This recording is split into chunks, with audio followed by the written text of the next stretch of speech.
everyone. Halloween is a very strange holiday. Personally, I don't understand it. Kids worshiping ghosts, pretending to be devils.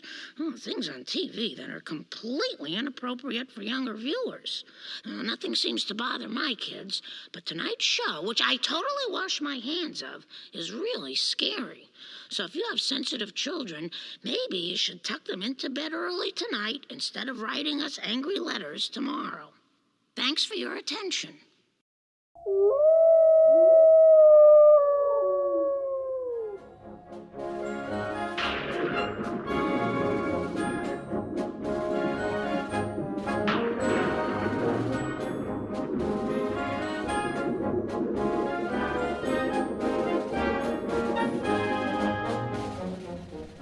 Ooh. It's getting cold out there. It's windy. Yeah, the storm's a brewing. Ugh. Real. Glad that we're in here. Glad that we Where finally are came we? in. Well, Rachel, I'm glad that you asked. It's just a haunted house. I don't know if it's Dun, like dun, dun. I would call this a haunted house. That's your opinion. It's got great acoustics, though. It's great. Oh, it's So, fantastic. we- Yeah. A so, little creaking yes. sometimes, but it's great. Yeah, a little bit of creaking. But ladies and gentlemen, welcome! I am Kevin. And I'm Rachel. And this is Shelf Life, your horror host. It's a podcast where brother and sister team go through all things pop culture, no matter the genre, to determine whether or not the subject at hand belongs on your shelf. And Rachel, we are back. It is our Halloween episode. Special! Yay! Specials. We're coming to you from the haunted horror, the haunted studio, the haunted studio. Yeah. Yeah, so Rachel's taking us out to the middle of nowhere. We just got back in from trick-or-treating. It started raining. It's super windy. Yeah. So I hope that the power stays on. Rachel claims that this is like A little flickering. spooky. You know. Yeah. For those of you that are uninitiated, He doesn't believe. It's fine. He'll find out. I don't. Okay? I don't. Be nice. Rachel's Don't got be rude. Rachel has an e-meter with her. She's I got got all the of the EMF equipment. reader. Excuse you. Whatever. See, she knows all this shit. I'm not trying to be malevolent to any spirits that are in the haunted podcast studio. Never. No. So folks at home, for those of you that are uninitiated to the, I don't know why I look over at an invisible camera. I do the same thing. Because there's probably Folks- somebody looking at you from that corner. There's you very gotta, possible. You gotta be careful. They're listening. For those of They're you watching. that might be new to the podcast, last year we started a tradition where we picked, both Rachel and I picked, or at least we went out and trick-or-treated, and we asked people if they had any Halloween-specific pop culture relics that they would be willing to part with for the Shelf Life podcast. Instead of getting candy, which I did also get candy, but instead of getting candy, you gotta get the candy. But instead of getting candy, that's what we go through. And then Rachel and I will go through a couple of subjects. We'll determine whether or not they make the shelf. Shelf Life Select style rules apply here. So we're not usually going to do like a movie or something big. We're going to try to do like a TV special or a comic book or a video game or something like that, where it doesn't require the full breadth of the walkthrough like a movie or something like that might have. For those of you that have not listened, go please listen to last year's episode. It's one of my favorite. Good. It's actually one of my favorite Shelf Life episodes we've ever fantastic. done. We did Boy Meets World, and then there was Sean, and we did Goosebumps: The Haunted Mask. That's right. So this year one of my favorites. has a lot to live up to. Okay. I know. So let me get my bag out. So Rachel, we have to decide whose subject we're going to do first. But let me pull out what I've got in the bag. What if if you pull out your candy? Okay, let me pull out my candy. You say what candy, and then if it's I right. got some chocolate num nums and some butter chocolate crispies. Oh, some dots, ghost dots. I'm gonna be chewing on those in a minute. You Tootsie always Pop. do when we're trying to record. Yes, Twizzlers. Banana taffy. Oh, banana taffy's pretty good. I like that banana taffy. It's all right. Yeah, Oh, okay, here we go. I have, let's Let's see what this is here. Oh, this is a newer one. Ooh. Well, relatively speaking, compared to what we usually You say that. I guess I'm just really old, because this is actually 15 years. It's old. It's relatively to me, new. It sounds more modern. Oh, that's because... You're right. I got Halloween, the Modern Family episode. Halloween from season 2, episode 6. Okay, so we're gonna have to find an old DVD player here in the horror. Oh, that's studios. shouldn't be too hard. Yeah, this place is old. It is old. It's abandoned. As old as DVDs. That's right. All right, you Rachel. think I saw a VHS player somewhere? I actually thought we're gonna need that too. I did hear that. Okay, Rachel, open up your your bag of candy. We went to the same houses, so technically you should have the exact same thing. Well, I also have Kit Kats and some Snickers, because I chose those from the bowls, because fantastic choices right there. That one house had the big candy bars. Got a Hershey bar. Yeah. Oh, it's a good one. Hershey bars. Hershey bars kick. No, we've done okay, folks.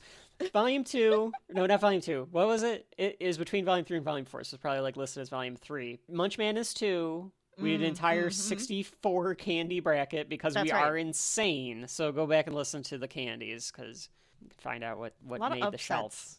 A lot of craziness. Mostly because I bullied Rachel a lot. I was bullied. Go listen to me get bullied, guys. She wanted Peppermint Patty to win, and I just wouldn't let her do it. You let me have Kinder Bueno. I don't know. What else? Anyway. Kinder Bueno. What else do you have in there? I have some of those. I have some Kinder Buenos. Yeah, they're great. Anyways, the TV show that I'm pulling out over here goes a bit, prehistoric? Compared to modern. Very. And we are going to be looking at the TV show Dinosaurs. The Muppet television show from Jim Henson. Well, yes. What? Yeah, it's a Henson production. I guess you could think Jim of it that way. Henson's. But it's going to be Muppets. season. They are. There's also the ones where like they're in the full suit. So. Yeah, they're in those suits. Yeah. But it's Dinosaurs season 4, episode 6, Terrible Twos. I mentioned this last year. I've been holding on to it. Rachel's been waiting. It's been in my pocket for like the entire year. I'm glad that it showed up in your Halloween bag. I gave it to a kid to give back to me. Okay, so this year we're gonna do Halloween, Modern Family episode, and Terrible Twos from Dinosaurs. So Rachel, which one would you like to start with? I mean, considering we are in a haunted house, I suppose. You want to get the Ouija board? We could get the Ouija board. Okay. I really don't like messing with these, but you know. No, I don't. Okay, let me get it. Or we could just use the spirit box and ask the spirits of the house what we should start with. What the hell is a spirit box? So it's this. So you see this little like radio box here, and it goes.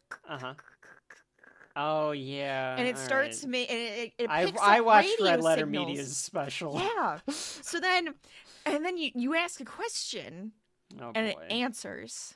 Okay. Okay. All right. Fine. So do you want to ask the question? Okay. Yeah. Let's. All right. Go ahead. I'll let you do it. So spirits of this house. I have a question for you.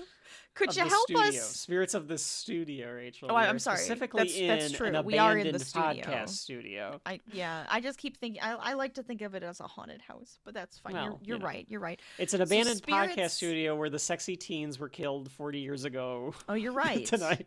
You're right. So, sexy teens, if you're here with us, I'm talking to you. The spirits of this abandoned podcast studio. What episode should we do first? We're doing both of them, so it's not like you're gonna not get one of those. I mean, yeah, but what do you want us to talk about first? Family. Okay, fine. Family. Family. Oh, family? Modern? Which type of Dinosaurs or a modern family? There's two different families. That doesn't really help at all. They're both about families. Modern. Okay. Modern's showing. That's where we're gonna go. So we're gonna start with Modern Family. Okay, so folks, Rachel and I are gonna go try to find an abandoned DVD player somewhere in here so we can watch Modern Family's first Halloween episode. So Rachel, let's go try to find that DVD player, and we will watch the show. I'm gonna grab some candy. Yeah, I think I can make some popcorn. Just go. Oh yeah, we can make some popcorn. There's definitely a microwave or a Might hot just have plate. to clean it out a little bit. Yeah, probably a good idea. No big deal. And then when we come back after a word from our fake sponsor, we will get right into our Halloween spooktacular podcast of horror with Modern Family Halloween after the break.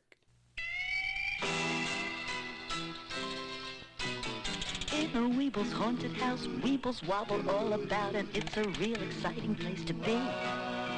A smiling ghost with glowing face has a secret hiding place, and that's not all, there's plenty more to see. Because a Weeble's haunted house is a great place to be. Weeble's haunted house, including glow-in-the-dark Weeble ghost from Romper Room. I'm making myself a cow plant hat, but A cow it's from The plant Sims. hat? It's from The Sims. What is that? So the cow plant from The Sims. Oh, here she goes. Think of Little Shop of Horrors, the Venus flytrap. flytrap, but its head is shaped like a cow, and then when it opens up its mouth, its tongue is actually have a cake on the end of it. So when it's hungry, it shows the cake, and then an unsuspecting Sim who's also hungry goes, "Ooh, cake," and then it eats them. It's the cow plant. I see. I'm gonna go as Chewbacca again. That's a double Chewbacca. I don't know if you can do a double Chewbacca. Nobody can go double Chewbacca. The double Are you gonna like sounds put like a sex spin move. on it? Does it Give her really the old double does? Chewbacca. Is that just two Chewbaccas? Like two people wearing Chewbacca costumes? I mean, you could put a twist on it. You could make No, a we call it a Chewbacca lumpy. wearing a costume. A lumpy? All right. That's fine. Ew. And we're back with another horrific episode. Yeah. So, Rachel, what are we covering here? What is up for contention to the shelf here? Well, as we talked about earlier, we are going to be talking about Modern Family, Season 2, Episode 6, Halloween. Rachel, the most horrifying thing that I found out when I was doing my little bit of research on this episode, which was more me trying to remember names of characters before the episode said them, because I have not watched Modern Family in quite a while. If you had to guess, Rachel, Okay. how many, what year Modern Family started and ended, what would you say? If you had to guess. Early 2000s, 2008 to 2016. Okay, that's reasonable. That's what I would have guessed. This fucking thing Oh no. was on from 2009 Oh, I was to close. 2020. It was What? on until 2020. Wow. There are 250 I stopped when I said fucking episodes That's a of this lot. show. that's so many. That is ridiculous. That is way more than this thing should have. That's So- crazy. Rachel, please to explain what happens. Well, I guess we have to do two things, right? We have to explain What a is little bit Modern about what Family? Modern Family is, because Yeah. this is potential that we have an audience out there that doesn't know, and the spirits may not know. They That's were, true. killed 40 years ago in the podcast studios in the 80s when it was a radio studio. Was Right. analog. Yeah. That's Rachel, can you, in your own words, explain Modern Family, any history you have with Modern Family, and then any remembrance of this episode in particular? So, how do I can give my explain spiel about Modern what I think of Family? Modern Family is. Do you want but- to? Because usually you make me do it, but if you want to, it's, Okay, so I will. it was your So, pick. It was my pick. Here's the thing with Modern Family. Oh, The show is about an extended family Right. that's all connected to this patriarchy played by Al Bundy. So it's like three main families. So you have Al Bundy's family. He's remarried to Gloria, who I could not remember her name Jay for and a while. Gloria. Jay and Gloria, Sofia Vergara. And so Jay has his stepson and Manny. Sofia Vergara. And then there's his daughter, Jay's daughter, who has Claire. her own family. And then he also has With a Phil. son, Mitchell. who has his own family. Cameron. And it's about all of these families together. So it's supposed to be like a modern take on your traditional sitcom because they have several generations. There's remarriage, there's stepsons, there's gay one of them are marriage gay, and adopting and adoption. And so it's supposed to be like a modern take on the sitcom. And then it's also done in the mockumentary style, which this is another one. I think we will discuss this in a future episode when we do Parks and Rec. This is another one where I feel like, yeah, the mockumentary is kind of there. And you say this in the Parks and Rec episode. We recorded it before this, folks, but regardless. You said that this almost feels third sitcom, third reality show mockumentary, and then like 1/3 they're talking to the audience. More so than a producer, a cameraman. right. And I get that because like it doesn't feel like a documentary as much as it could feel like a reality TV show or something like that that's just about this family, but there's no reason for there to be cameras there following this family. So then it's like, is this just another they're giving soliloquies situation as opposed to it actually being a documentary? Yeah. That's the premise of the show. So I remember this being huge in the late aughts. I agree. This was like a revelation for people. This was something that people I don't think expected. I don't know like how actually huge it was as far as like ratings go, but I remember people like thinking that, oh my god, this is like one of the greatest shows on television. I remember like and grant like I was in college, so like you had people, my like friends were like, oh no, you got to watch Modern Family, it's great.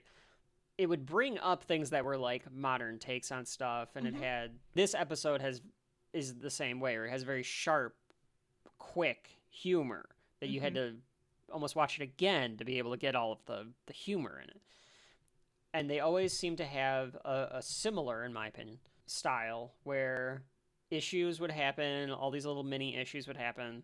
They'd all connect as a family at the end of the episode, and then Jay, usually, would give some sort of lesson to be had at the end of it. That's how I always remember like them going. So when I saw that this thing was on for 11 seasons and over like 250 episodes, like how the fuck? Who was watching it after like 2016? Who was watching That's it? what I was thinking. I think that might have been when I stopped watching it. It had to have been. So now I'm like, I need to go back and see when season. Like when what you have I remember. missed? Yeah. You know. They're all out there. They're all on. They're all online. At least as of the time They're of this streaming recording. somewhere. They're streaming somewhere, and if they're not, we will ask the spirits to get us a nice physical copy of everything. Thank you. So, Rachel, did you remember this episode at all? This Halloween episode? Yes. I Okay. do remember this episode. I remember a lot of the Phil stuff in this episode with like the yeah, haunted that's house. interesting. I don't know why. I remember the haunted house stuff. That was the thing Yes, I I remember the most. haunted house stuff. There was a few things with like what Phil was doing with the haunted house that I was like remembering. And I just remember it being like this like big thing for them to do is this huge haunted house like idea. Yeah, because spoiler alert, maybe for next podcast of horror, I was almost like, should we do this and the American Dad episode, which is a similar premise where Stan is upset that he doesn't have the best haunted house on the block, which would have been would have been interesting to do in this, where it's like they feel like they're losing their thunder or something, and maybe a future Modern Family episode does that. I don't know. I don't remember watching it. And I remember watching a lot of Modern Family back don't. then, but I don't remember like everything in it. I remember some stuff, like just random like lines and things of that nature. Yeah, I don't remember if I watched it live because I would have been in college. I should ask my old roommate, but I can remember thinking, "Wow, that was a good episode. Like that's a classic."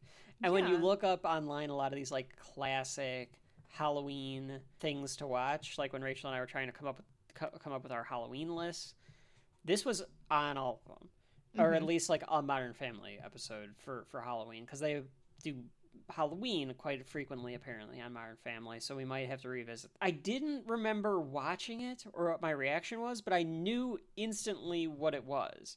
So I was like, okay, I think this is a classic piece of television, so let's see if it has shelf life. So that was my reasoning for it. Okay, this is Halloween from Modern Family season 2 episode 6. I remember the stuff with Haley. I think that was the other thing that I remember. The Haley from stuff this episode. I remembered I too. remember the Haley stuff. Yeah. It was just very quick and silly. Marketing. But yeah, it's very quick and silly, and it gets the point We'll get across to it, easily. but yeah. Directed by Michael Spiller and written by Jeffrey Richmond, debuted on October 27th, 2010. Ah, okay. So the episode begins with Claire playing a prank on the son. I do not remember the son's name. I can't remember if they ever say it in this episode. Rachel, I seriously, folks. Okay, here's when I watch Modern Family. AEW or Raw is about to go off, because it's on both of the channels for some reason, is about to end, and it ends, and I haven't changed the channel yet, and Modern Family starts. That's when I watch Modern Family. I don't ever intentionally go out and watch it. But hey, it's on. Luke. Okay, I did remember. Yes, I didn't remember that, but I know that. Yes, so Luke Dunphy, because they are the Dunphy yes, family. they are the Dunphys. We start with the Dunphys. Yeah. And are they the Dunphys because Phil is Phil is Dunphy. Because he's kind of like a doofy. He's a doofus. Is that Phil what is you a think it doofus. is? He's a doofish. He is a doofish. I don't know. I guess it could be why his name is Dunphy. Because it's a weird name, Dunphy. I don't know. It sounds normal to me. Folks at home, please let us know if it sounds. Are you a normal to Dunphy? Tell us. Yeah, are there any Dunphys out there?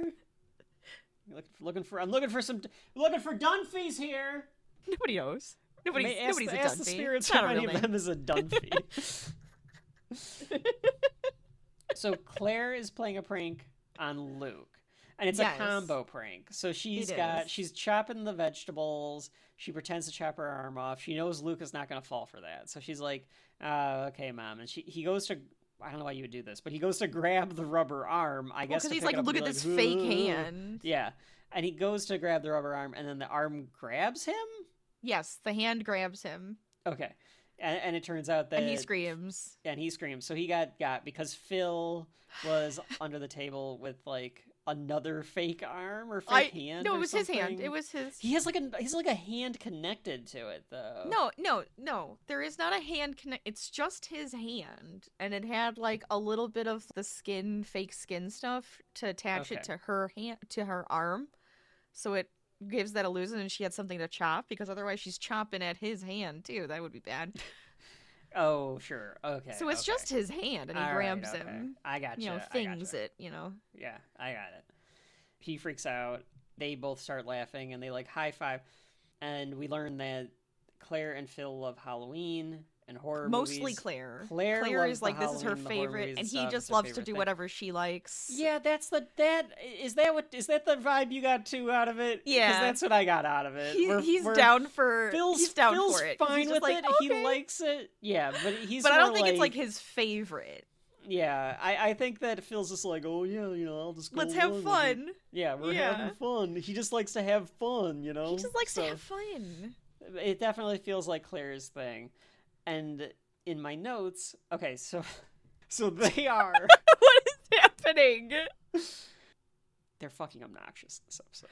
Oh, they're a little obnoxious, but Claire is always obnoxious. Is fucking obnoxious. But this is because she's just really excited about Halloween. The way that they celebrate pranking their son... I'm not a huge fan of pranks. ...was kind of cringy. Because she does this thing. Rachel, I'm going to stand up. I need to illustrate what she does here, so I'm going to shout a little bit. She does this thing, okay? So they do the high five with each other, and then she does this, where she, like, kicks her legs up, and she, like, gets down, like, yeah. And I was like, All right, lady. Like, you're that lady. You're that person. That's who we're dealing with here, Claire Dunphy. So I was like, okay, I guess we're in for it with this one. Do you understand what I'm saying, Rachel? No, I do. I think I do. Okay. I think you exaggerated, but I agree. Right. She's just so overly excited. You can think I exaggerated. I'm speaking the truth, folks. Folks at home, I'm talking about the truth here about Claire Dunphy. Sorry, go ahead. What were you gonna say? No. I think it's fine. It's Rachel's thinking of her words. Choose your words wisely. I mean, like I said, I'm not a huge fan of pranks. So I've never been a big prank fan. I just feel bad for Luke because I'm just like, he's just to deal with this every year. Yeah. And he comes in already fed up with it. He looks like he's already fed up with it. Like, God damn it, it's Halloween. His mom has been doing this for like 2 weeks straight. Right? So at this point, she just has. like, I just need to get to November 1st. Like, that's what he's thinking. That's all I'm thinking. Is I'm like, I just couldn't do the pranking bit with my family. I don't know. I don't do pranks with my family. What the fuck am I doing? So I don't think I've ever pranked you. I don't remember. I don't think I ever so. did. Even when like a kid, like, prank. And I don't think I ever was into pranks. When we make fun of like Dad's jovialness, that's not like pranking. That's no, that's just teasing him. That's just teasing Dad. Yeah. Okay. And he knows it. We don't really. And sometimes he's just like, whoo, like with it. So it's like, yep, that's about right. This kicks us right into the opening credits, which is very quick. So the opening credits for Modern Family is each of the families doing a they're in a family portrait. And they're holding the others. They're holding another one of the piece of the family, and then at the end they're all together. And I remember that the credits are always short, and they always go, hey, yes. Like that's the beat. Yeah, it's very simple, which I think is fine. Simple. I like it. I like the portraits. I think it's actually kind of cute. Yes. It's all right. I do wish it was like Halloween themed. I kind of wish they would theme them if they're going to do like a special. Yeah. Yeah. Although the like all of a sudden they're in their costumes and stuff. Yeah, that would have been cute. That would have been nice. So we come back after the credits. Cam and the other, because I could not remember his name. I could not remember his name was Mitchell. So Cam and Mitchell are our gay. I always remember couple. liking Cam so much. Like. Question, Rachel. Okay.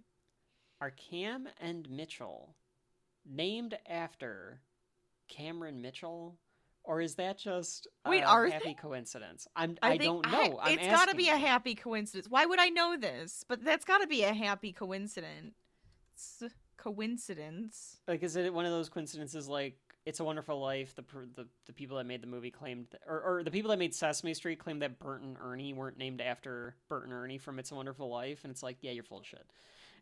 Didn't they finally come out and say no, it was or something? I don't know. No, they are not. Okay. Oh, there's somebody who's actually answered this question. As far as I can find, it is no. Cameron Mitchell, for those that are unaware, was a prolific actor from decades ago. He was in like westerns and stuff, and then a ton of B movies toward the end of his life, which is why Rachel and I know him. It would be hilarious, though. Honestly, it would be pretty great. I kind of wish it was. Can we just pretend it is? I would like to pretend it is. All right, so Cam and Mitchell named after Cameron Mitchell. Named after Cameron Mitchell. Yes, 100%. You heard the truth here, people. That's right. Those are the facts. These are the facts. Call back to 12 Angry Men for no reason at all. So Cam and Mitchell are putting on Mitchell's Spider-Man costume. Yes. Because he's going into the office and he thinks, so he started a new job. To give you context around what's going on here. Recently started a new job, which I sort of remember. Again, I wasn't like the biggest Modern Family fan. He's at a law firm. I think he does like a lot of like eco law, stuff like that. He thinks that this law firm all dresses up for Halloween. Because he was walking by. There were a couple of guys in the office discussing their actual costumes for the day. And so Cam stops and is like, oh, hey, does everybody actually dress up? Because it's kind of, oh, that's kind of fun. You know, I don't want to be like left out, and I want to make sure that I'm going to have a costume on. So we ask them, and they're like, oh, yeah, it's a big deal. It's a big deal here in the office.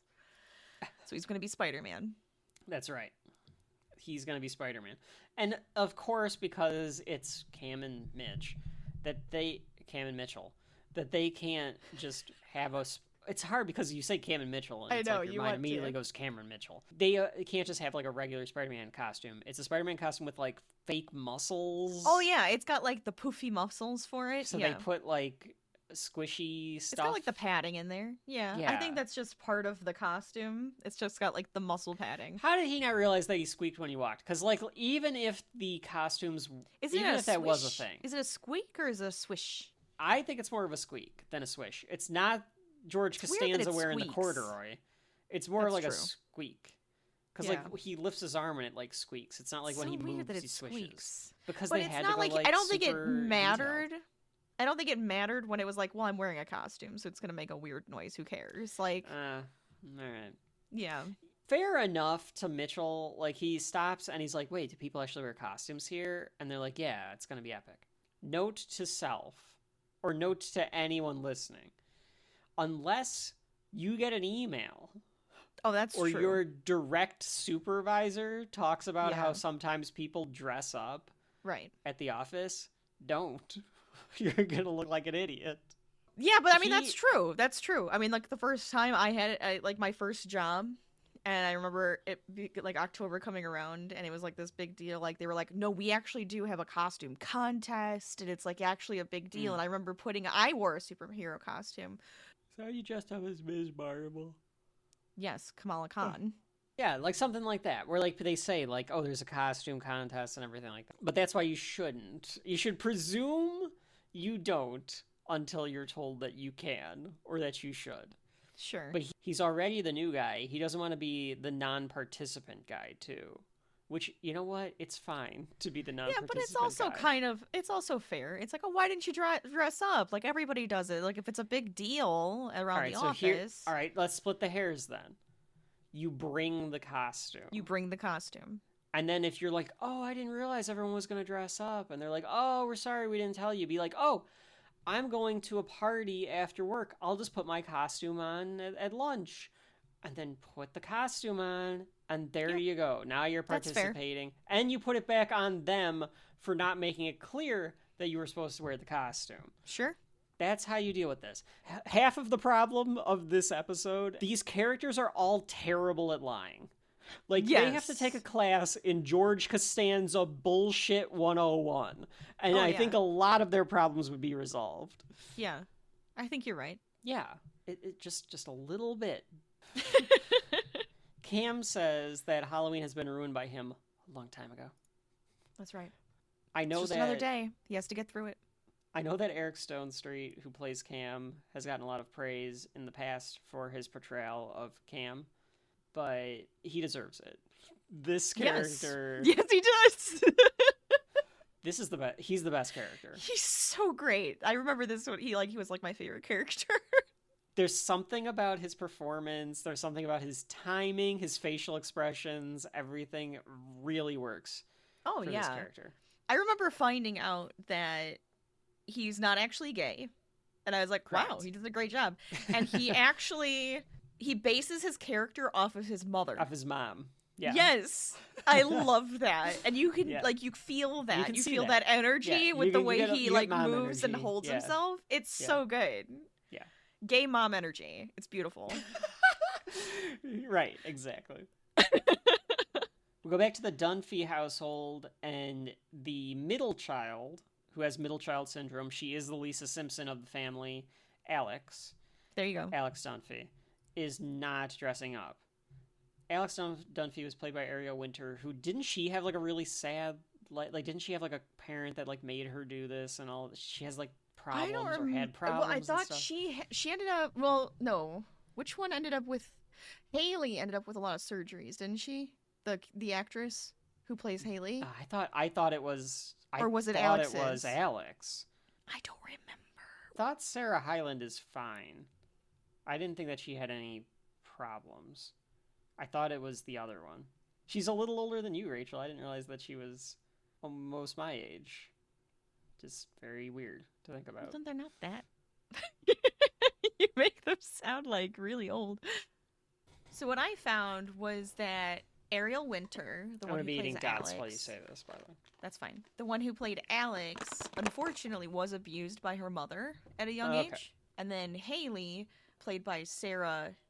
Hyland. Adams? Sarah Hyland? Maybe I was going to say, it says Sarah Hyland Adams, whatever. She actually was the one who went through kidney disease and got a transplant. Okay. Well, that's a little different. Yes. Actually being sick versus the emotional and physical abuse kind of thing. Well, that's why I was trying to remember, like, the backgrounds for both of them. I couldn't remember Happy what it Halloween, was. everybody! Oh. Do. Okay. So anyway, Alex is the middle child. She's the Lisa Simpson of the group. You always have to have one of these kids that's like super smart, right? Because the Dunphys have the three kids. They have the teenage daughter. They have the middle child. I don't remember if she's a teenager or not at this point. I would say she's 13, 14. I would assume she's either preteen or teen. Yeah. And then Luke is like the young boy. Yes. And he's the doof. He takes after Phil. He is a doofus. Yeah. He's an absolute doofus. He's a doofus. Alex is brilliant, and then Sarah Hyland's character, Haley... Street smart. You think so? Say. I'm going to put her in that category. She's still kind of a dummy, she was a but... ditz. Oh, she's a ditz, but I would still put her, like, as street smart. All right. I guess I don't remember She's more like free to spirit call her fun. That. Well, all right. And I'd call her high school mean girl, almost. Like her... Oh, she verges on that, but I don't think she is one. I don't know if she ever was actually a... I don't know. Maybe I'm I think she cares more remembering about her, like, wrong, but maybe she was. And boys, and she's a teenage girl, like that typical. Absolutely. Kind of. Claire tells Alex that if she gave half as much thought to her costume as she did her schoolwork, she wouldn't be in this situation where she doesn't have a costume. And Claire's prepping the entire family to be ready to be in... not play, but a it's a like skit. An action.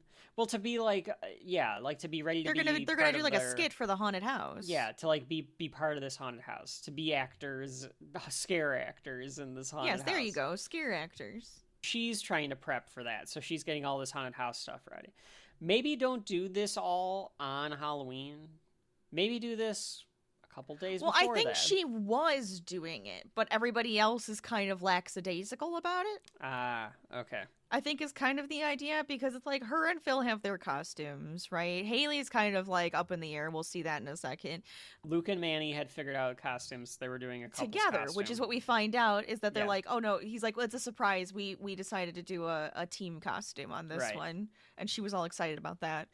You know, and then we find out, like, Gloria is actually taking care of their costumes. She ordered the costume. Right. I don't know why she sounds like Arnold Schwarzenegger. I don't either. Not really in the same location for the accent. So I wrote down in my notes, Rachel, because this was one of the names I could not remember. I could not remember Haley's name to save my life. So I wrote down the stupid daughter. I can't remember her name yet. Haley? Then it was right. Oh my god.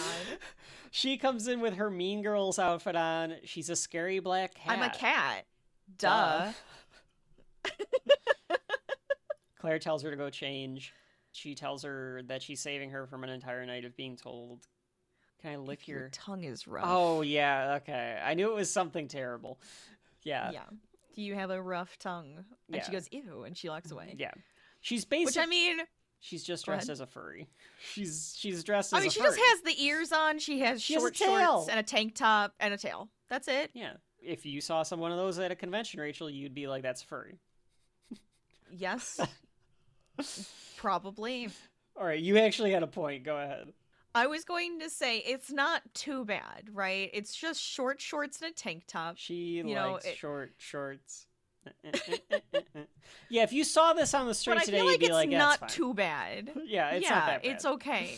And then she's got really like tall boots on in that one too. It's a little tight. It's a little too much for a teenager. Yes, but it it's would be like over the top for a teenager. Absolutely, a college it's way girl, too much this for a would be teenager. fine.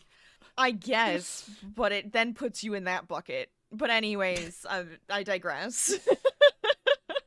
She calls Al Bundy, who is Ed O'Neill playing Jay. But for me, he's always going to be Al Bundy.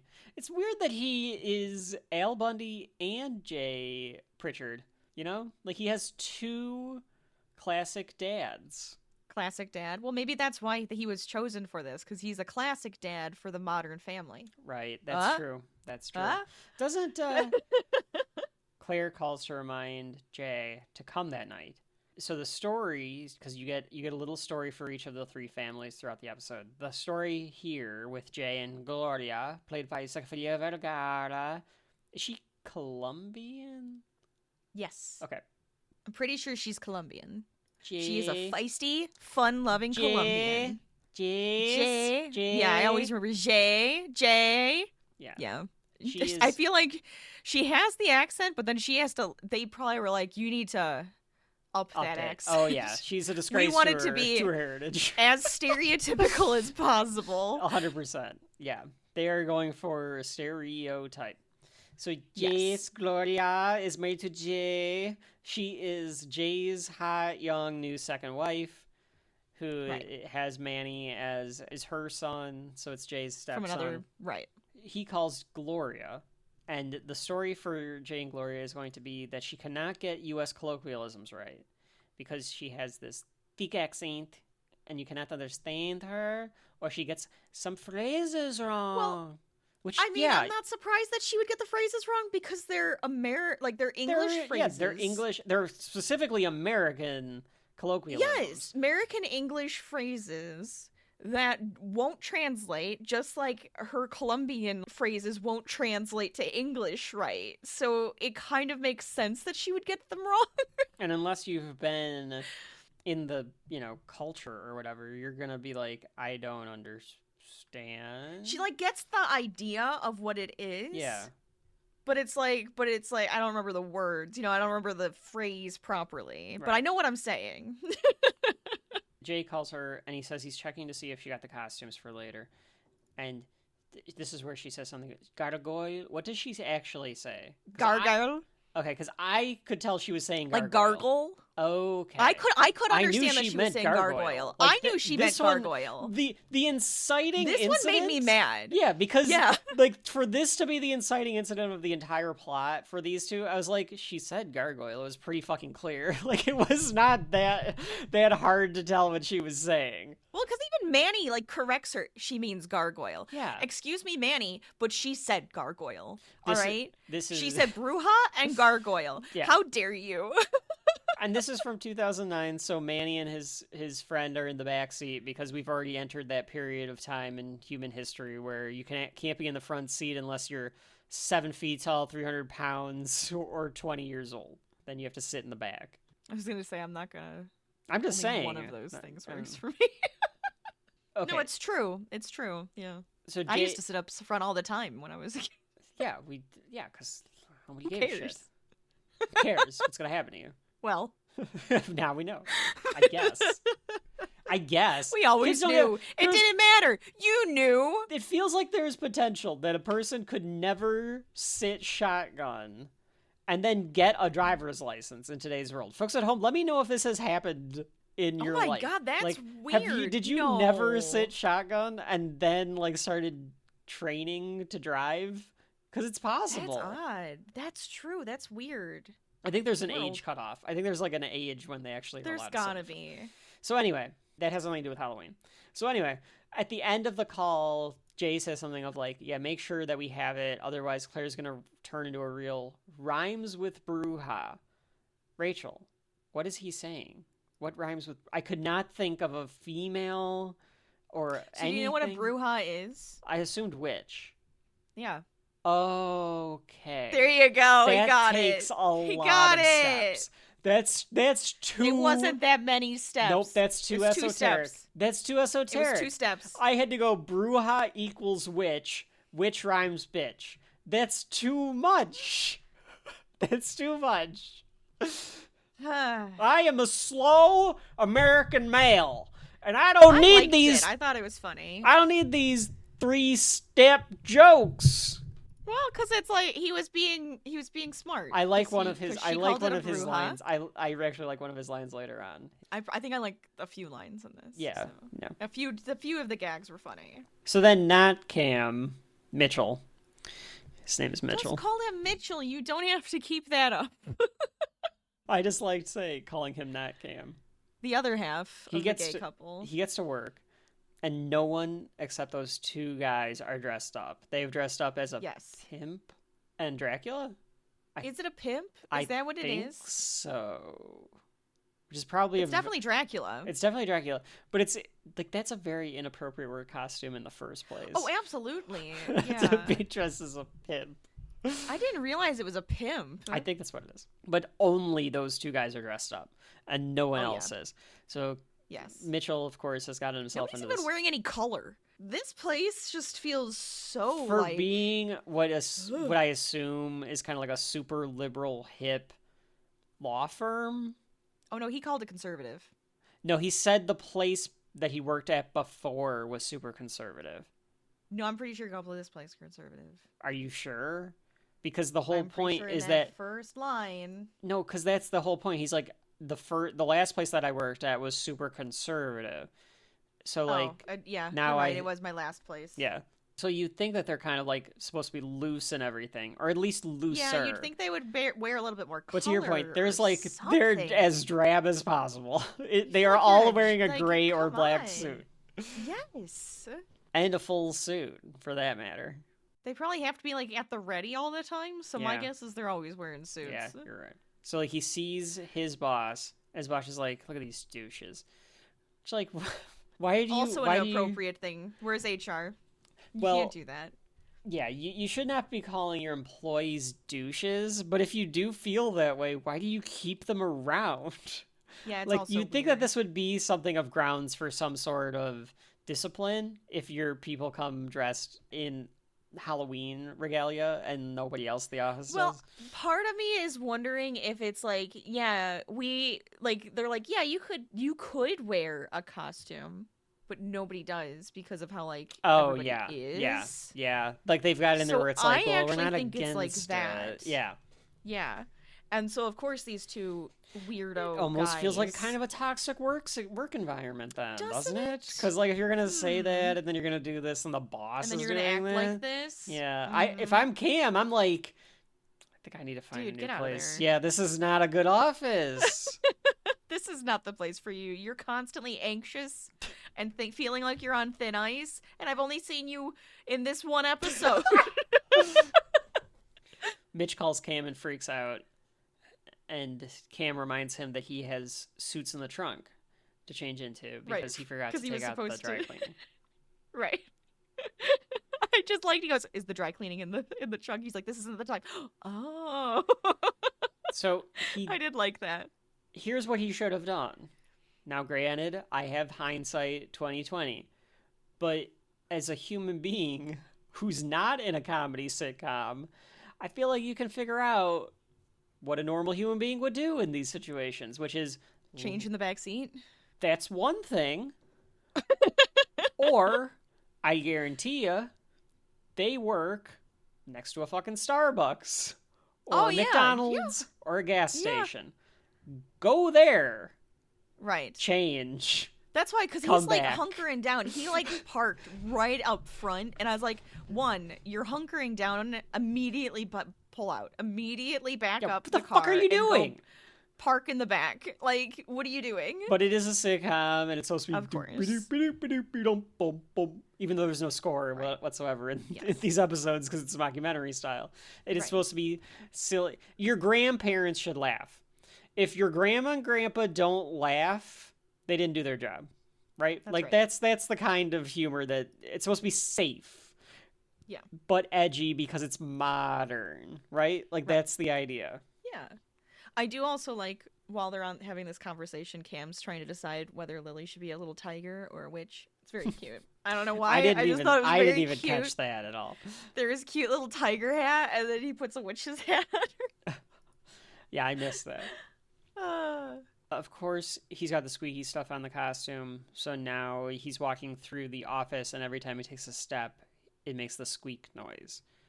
Did you hear leaves rustling? If you're one of us, you'll take a bite. It's a great episode of Seinfeld. Oh my god. The boss wants to fire those idiots because he comes up and he grabs Cam.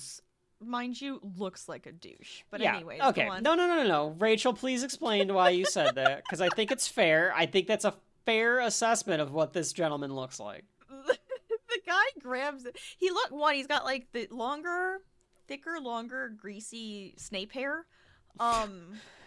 Thicker, longer, greasier Snape hair. It's not you know that what I mean? long, Like but it's like Snape hair. it's yeah. It's like not as greasy it's as surfer. Snape, but it's greasy aged Snape. surfer. That's the look. Aged surfer. Yeah. But it's just the look on the guy's face that makes me go, you're punchable. So he's got a punchable face, the old surfer dude, grease hair. And it's just the way he holds himself. Well, you can tell he's like the dick boss, where you're just like, oh, I don't want to work for you. He's very put upon boss. He demands a lot from his people. But yeah, saying, do you think I could fire those guys? Like, that's inappropriate. You shouldn't do that. That is an incredibly inappropriate thing to say. A new person at the office. Like, come on. This guy's got HR flags all over him. Everything he has said so far, I'm like, where's HR? Where's HR? Back to the Dunphy house. Phil is putting out all the decorations, and he sees a neighbor, and they're going all out with their Halloween. They're the kind of people that participate in testing the, the casket that comes up and stuff. They go all out. A neighbor is there, and Phil makes a marriage joke to this guy. He says something about like, oh, him and Claire are going to be undead the corpse bride and groom. Yeah. And he says something about like, well, it's like, you die when you marriage get married. Kills ya. Yeah, because that's the kind of guy Phil Dunphy is. The neighbor is like, my wife left me. So immediately Phil made an inappropriate joke. Phil's in his mouth. Phil gets a monologue, soliloquy, a confessional, whatever These you are want to call always it. the best, I feel like. That's because he usually has the weirdest ones. Ty Burrell, he's very good, in my opinion, at this style, where he gets to almost just kind of talk in character. Right. Yeah, so his are always good. Sometimes Phil Dunphy advice are great too. If you get to see some of those soliloquies, some of those are fun. Are those memes nowadays? That feels like it could be a meme. Oh, 100%. I bet. You want to hear it was something that could never happen to you? Well, it's the same with divorce. Tell me it was booze, cheating, physical abuse. No problem. I'm a monogamous social drinker, and Claire only sleep hits me. Just don't tell me it came from out of the blue. That's great. That was great. Pretty great. And we cut right back to the neighbor It's going. all in his head. Yeah. And the neighbor says, came right out of the blue. I had no idea. So, of course, Phil starts freaking out. Like Homer Simpson before him. Yeah. This really just reminded me of a Millhouse Divided. Now, I have a slight problem with this, and you could say it's because he's a doofus, but so is Homer Simpson. Homer Simpson had a valid reason to go down the path of thinking that there was something wrong with his marriage in that episode of The Simpsons, because it's in his head because of Kirk Van Houten. And then these little steps happen to where he thinks that he's been bad to Marge or whatever. She leaves the frozen hot dogs in the sink to thaw. There's reasons. Phil has no reason to freak out. But I think that's supposed to be the funnier part, is that there is truly nothing, and he is going, well, I have to go above and beyond now just to make sure, because if there's truly nothing that he knows and can see, it could still come out of the blue. She could still go, I want a divorce, out of the blue. Okay. I think that's the point. Okay. Another good part about this, while they're talking, the neighbor's like, I miss her laugh and everything. And Phil goes, oh yeah, Claire does a perfect impression of her laugh. Yes. He trails off because he's like, oh, I shouldn't have said Probably that. Should have said that. Yeah. And then the neighbor says, and I liked this line too, he just goes, I got a dish to wash. So he's gonna leave because he has to wash a dish. I like that. And then going back and the inside. first shriek happens. Yeah, beautiful. Beautiful so fake good. jump scare. He's walking back in the house, and then the casket He pops goes, up, yes. and it freaks Which, I mean, Phil out. the entire time he was practicing it, nothing was happening. Of course, he walks by and it, boom, pops up. Perfect joke. It's great. So Phil goes back in the house, and he tells Claire that the neighbor's wife left him. And she goes, oh yeah, she was so unhappy. So, Claire How's he knew. doing? Yeah, she totally knew. Claire knew the entire time. That's also very funny. Because that means that it really wasn't out of the blue.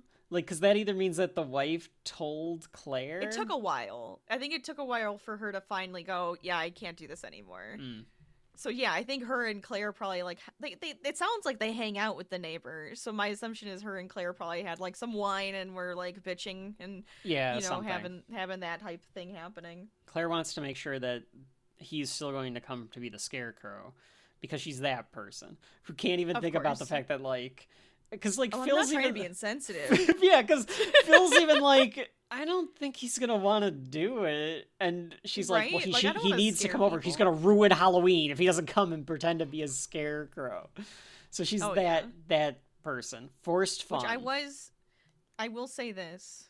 I was scared by. It was a werewolf Scarecrow. They made it look like. Is that what it was? A stuffed werewolf. Yes, because you didn't go up there. Yeah, because I didn't know. Tell something was going to happen. Instead of telling me that was going to happen, I had to go up there and get scared by the guy. I was so upset about that. I will never forget it. We were little. You were little, and Mom, of course, we didn't take it in stride. Mom was calling them assholes or something like that, and then we walked off with Mom screaming at them because we were little enough that our parents. She was screaming at them, but she yelled get at upset. them. I'm pretty sure she yelled at them because you cried. You got upset and cried. I got upset. I was I have a feeling that something's gonna happen. I'm it's just a stuffed werewolf. It's not a big deal. I just want my candy. I was so upset. Because they laughed at me. It was and I cried. It was me, you, and my friend. Did he go up to get it too, or did you go up? Did you probably went up first? Because I remember I did not go up. I remember I know you didn't because I was upset with you not going with me, and then I refused to go to anything without you or somebody walking with me. That was very upsetting. Traumatized. Apparently, that's Rachel's Cameron story. I remember that. And I will never forget that. Come on. That was a vivid. I don't remember what their reaction was after that when you were crying. If they apologized, because I do know Mom yelled at them. Tried to. That was the end I feel of the guy of the night. in the werewolf costume tried to apologize, but then I didn't want the candy. I was no, I'm just gonna walk away now because I got it was too much. It's almost a know your targets. I don't remember how young you were, but you were probably pretty young. Yeah, so know your targets if you're gonna do this. I wasn't even wearing a scary costume. I'm pretty sure I wasn't wearing a scary costume. Couldn't tell you. I can remember. I only think I've ever worn costumes. One scary costume. As a kid, I think I could list them all off. I was a bat one year because I can specifically remember going to someone's house as a bat. This is probably before you were even born, but this memory is ingrained in my head. And it was a bat costume, you'd spread your wings and everything. And I went up to somebody's house, and this guy that was probably 20 years old, he's probably a teenager or something, and he's like, "Oh, Mom, you've got to see this little kid's costume." And he was like, "Do the wings thing." So I did it, and they're like, "Oh!" So that's what you should do with a little kid, because here I am 30 plus years later, and I remember that. Wherever you are, guy out there, I remember that still. That's cute. So anyway, where were we? You have a good story and I have a sad one. Because you're Cameron. You both were Spider-Man Yes, Rachel's dog and I were both Spider-Man one year. I have that on my dating profile page. It's very cute. It was an accident because neither of us planned to do that. We just both were Spider-Man. Right. They're all very self-absorbed. Every single one of them. But they're definitely very self-absorbed. Yeah. They're wealthy. They all live in these giant houses. Jay is very wealthy. Have big houses. Jay's extremely self-absorbed. Yeah. Okay. I don't know if that makes them terrible people, but he says he'll ask, but his whole world was just upside down. Can you imagine and having like that happen to you, and Claire has already left the room, so now he's like freaking out a little bit more because she's just focused on Halloween. She's not thinking about any of this. Oh, of course. Yes. Mitchell is back at the law firm, and the boss is mad at him because he made a mistake. Or the boss is just mad in general because there was a mistake. There was some sort of screw up. He tells the one guy to take the fangs out because he can't understand him. Like, what are you doing wearing these fangs during a meeting? It is a little too far. Mitchell was actually the one that screwed up, though, because he told the guy not to. It. Yeah, he admits it. He raises his arm, and it squeaks a little bit. And the boss is like, well, I'll tell you what.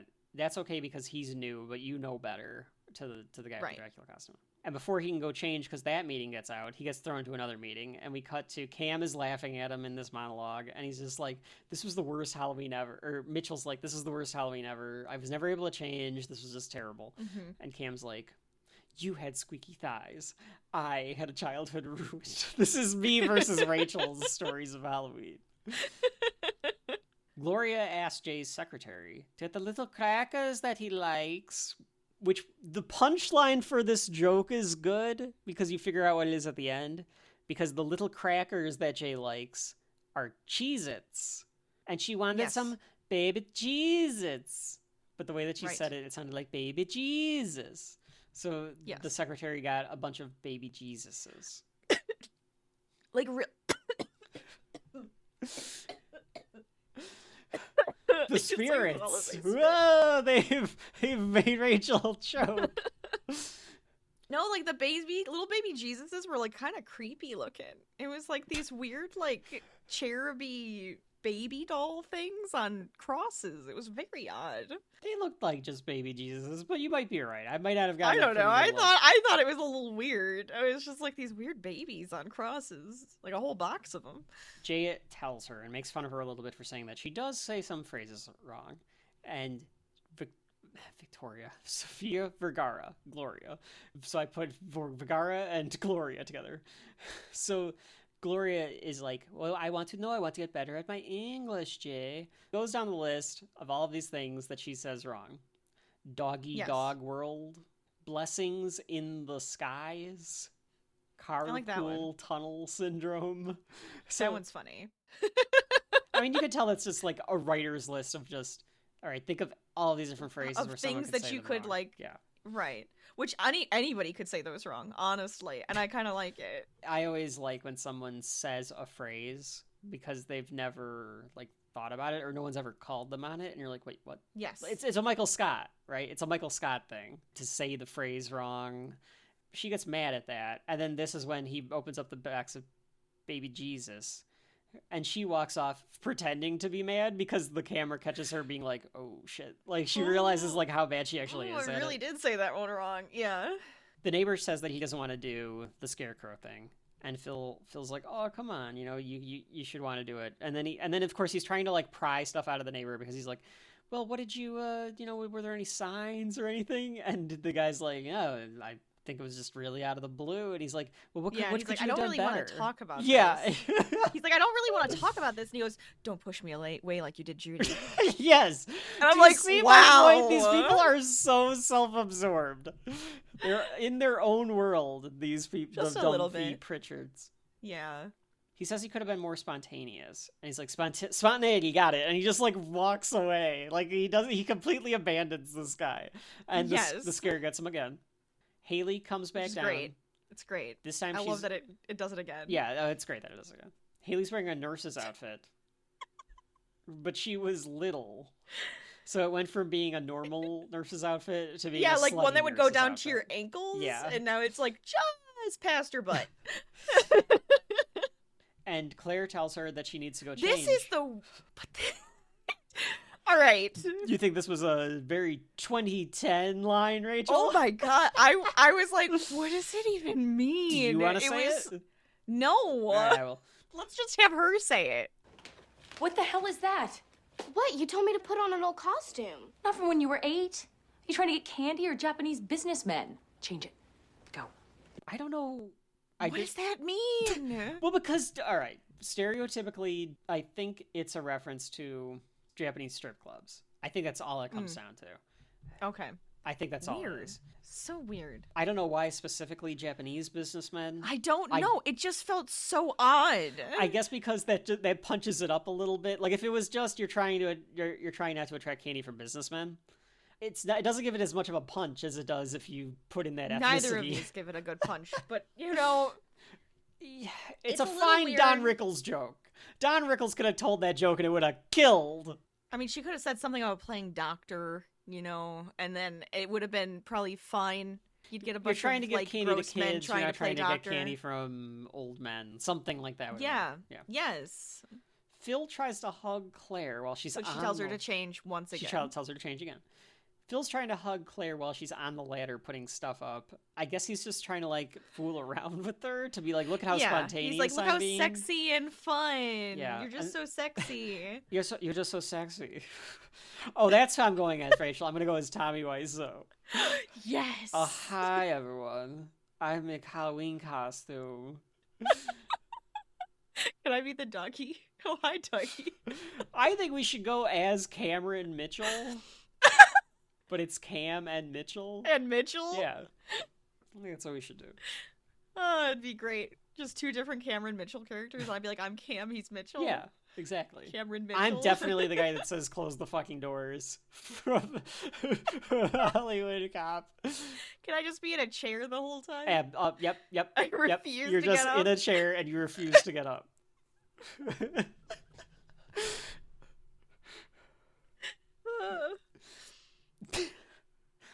Mitchell finally gets to a bathroom to change. Okay, Yes. and this is the most... The way he opens it up like Spider-Man, I was like, you know Spider-Man, what? that's fun. Just keep it like that. Just keep it like your Superman, Spider-Man. That's that would actually be an like okay Halloween costume think for it's an fine. office, too. yes, and then you'll feel better because it's like, well, I did dress up. I know it's kind of silly. I gotta Just go to say it. Say I have to go to my kid's daycare and the dads are all dressing Yeah. up, and I didn't have time We're all to gonna change. be Supermen. Yeah. Or we're all gonna be superheroes. Yeah. See, I'm Spider-Man. A George Costanza class for these people that cannot think on the fucking fly. You're welcome. This is all I'm saying. It's so simple to come up with literally anything that's a Yes. little white lie to get you out of this. But it becomes a Dick Van Dyke sketch because Oh my God. he drops one of the pant legs into the toilet. So Oh, then God. he has to clean Which this. is like, fine, it'll dry. Just let it go. Just let it dry. No one's gonna look down at your fucking pants. Just let it go. Yeah. Yeah, It's it'll like, dry. oh, I stepped in a puddle. Oh, I spilled something. Go outside. Got on my You pants. people live in like Southern California. It'll dry in like 5 minutes. Right. You'll be fine. He But leaves... it just becomes bigger and worse and... So he's trying to use the air blower, which doesn't dry anything. It just gets poo flakes everywhere. So now you're getting That's poo right. flakes on your pants. You know what he should have done? Put the fucking shirt on. He doesn't take any of the outfit off. No. It really doesn't. Because at least then if someone walked in and he's blow drying the pants, he could be like, oh, I spilt something on the pants. I'm trying to dry them. Just trying to fix Once it. again, we're trying all to your clothes off save very your quickly. life here, Mitchell. This is not hard. This isn't hard. But he lives in Dick Van Dyke world. So he hears somebody coming, and he realizes he has to get back into the stall, or the guy walks in is going to like realize that he's See there him. wearing a Spider-Man outfit. So he goes Right. back in the stall, and it turns out that it's a janitor. Which is weird for like the middle of the day, but that's fine. I just wouldn't expect that. Like, for some reason, I'm not going to expect that. No, I understand. think Like that I they bet come at in most after. places that's not the case. But I could see this happening. But then the janitor takes the rest See, of his so- clothes. Why you would you wouldn't do do that. this? You wouldn't do that. You would have just left it there. Yeah, I can't imagine you would Why just would you take take the it? clothes. Because he, like, looks under the stall, and of course Cam is sitting on, like, It's like standing on the toilet Spider-Man. like Spider-Man. Yeah, he's But hunched it's like like- Spider-Man. Yeah, because nobody can find out his identity. But why would he take the shirt? It's so weird to me that he took the shirt. Yeah, that's very sitcom. Like, we just need it to happen. And he didn't even do anything. What did he do in there? Yeah, took then a just shirt. He left. leaves. He just You leaves. didn't get the garbage. You didn't wipe down the mirror. You did nothing. So Mitch calls Cam and says he's trapped in the bathroom. He says, I'm This trapped in is the men's great. room, and all I have on is the Spider-Man suit. And Cam's response is, hot. Who is this? I said, that's a good line. Seinfeld line. It felt like a Seinfeld line. Who is so good. this? He doesn't want to risk looking bad because Cam is like, why don't you just tell the boss the truth? And he's like, no, just be like, I already look. screwed up today. I already got in trouble. I don't want to get in trouble again. And Cam says, you know who could really help you? It's ironic. It's ironic. Because it's Spider-Man. Because he has more suits in the trunk if he could get to the car. And That's Cam also says, looks in the window at himself and he goes, he's here. Which, of course, is funny because for those that are unaware of what Mitchell might look like, he is a short ginger. Yes. Like he looks like Ron Howard. Or not Ron. Yeah, he looks kind of like a you know, that look. He's a ginger. Yeah. But he looks like Ed Sheeran. That's who he looks like. That's what I was thinking. He he's looks a like skinny, Ed Sheeran short with Ed a Sheeran. beard, like a full beard. Ed Sheeran has a beard. Yeah, you're right. A buzz cut, like a more kempt, like if Ed Sheeran cared about his physical appearance, that he looked like Mitchell. Red, a little more blonde. Yeah, raspberry Anyways. blonde or strawberry blonde, whatever they call it. I like raspberry blonde better. Raspberry blonde's that better. sounds more fun. That sounds more fun. I'm gonna call myself a raspberry blonde. I don't have red hair, but you get the idea. Maybe you He do. climbs. Nobody will know. No one knows. He climbs down a pipe. That was impressive. I gotta say. This seems so unrealistic. And I think it is him impractical. doing it. And yet, So is this like a real stunt that they did by It having looks him real. climb down a pipe? it looks real and it's very impressive.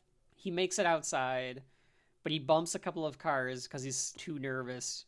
He would have made it if he would have just been calm about it. Yes. In a first, car alarms go off and everyone looks outside at him. Yeah, nobody does that. It's like the Nobody first would time ever in do that. history that this actually happens. Yes. And the boss is shaking his head in disapproval, but the two douches are happy that he dressed up, and they're giving him a thumbs up about it. You mean all three douches are making faces? This is, again, where you could have said, like, oh, I needed to stop at my daughter's daycare. I Right. changed in the bathroom. I'm going there for lunch, and I'll be right back. Right. Like, I'm supposed to be that's, Spider-Man. again, Yeah, Spider-Man's all you supposed to need come say fucking hi. do. Yeah, I need to like she's really into the Spider-Man kick. They don't have to know that she's 2 years old or whatever the hell she is. She's not even that. What is this guy gonna know? This boss isn't gonna He know. doesn't care. Yeah, Your kid could be 5 years old for 5 years. He doesn't care. no. We cut to nighttime, and we're all at the Dunphy household because we're getting ready for trick-or-treaters. Rachel, would you call this an iconic scene? I feel like this is what people would remember, like you said, like this is what I remember from this Yeah, I episode. feel like them actually in costume and getting ready for Yeah, this is what like, I would the have trick or remembered treating from to it. start. Yes, Haley comes in once again. What is she dressed as this time, Rachel? a nun. No, she's Mother Teresa, to be Oh. more specific. She's Mother Teresa. Yeah. Yeah. She's Mother Teresa, That's right. like, when she was young and hot. Yeah, when she was young and hot. She's hot, Mother Teresa. It's just short. You know, I think the problem with this one is just that it's short and tight. it's super tight. Yeah. But she's ridiculously skinny, Sarah Hyland, right? Yeah. So part of it is just because she's, like, rail thin. Yeah, but I don't think she really needs it to be that tight. She still isn't really wearing the proper clothes for her shape, like in her Nor for her this size. haunted house. I No. feel like she could have changed into this The black cat made more sense. outfit for this haunted house. Yeah. Yes. Manny and Luke are dressed up as Frankenstein and the monster. Which is cute. I love that. Yeah. I was very happy. I was very pleased with that one. Claire then forces fun upon the entire family. And I'm going, I hate this woman. Well, here's my problem. I here's my hate- problem. Claire Dunphy. That's fine. I'm not afraid to say it. That's totally fine. I don't think anybody's gonna blame you. Here, There might be. she's telling them what to do now, right? Like, you No, didn't because that would've rehearse been worse. this. This I wasn't might have been a told little what bit- you're supposed to do before. You didn't run through it. You're just telling them what to do verbally. That is it. This is a horrible plan. I would have You been a love little- Halloween. You would Would have had you not have been- scripts. They would have gone through this like 4 times before the kids came. Absolutely. They should have gone through it At before the least kids came. once. Absolutely. But wouldn't you have been more like, okay, now you're seriously going to make us, like, do all of that? Like, it feels like they did go through But it on a before. It Halloween- feels like, if a no. Because they all know what their routine is supposed to be already. I guess you're right. It feels like she's just telling it to them like as like a last minute like director saying like, hey, here's the steps. I think she has made them do a rehearsal before this. Sure. And they're all just a little incompetent. Or they just don't want to do it. Or they don't want to do it. It's forced fun.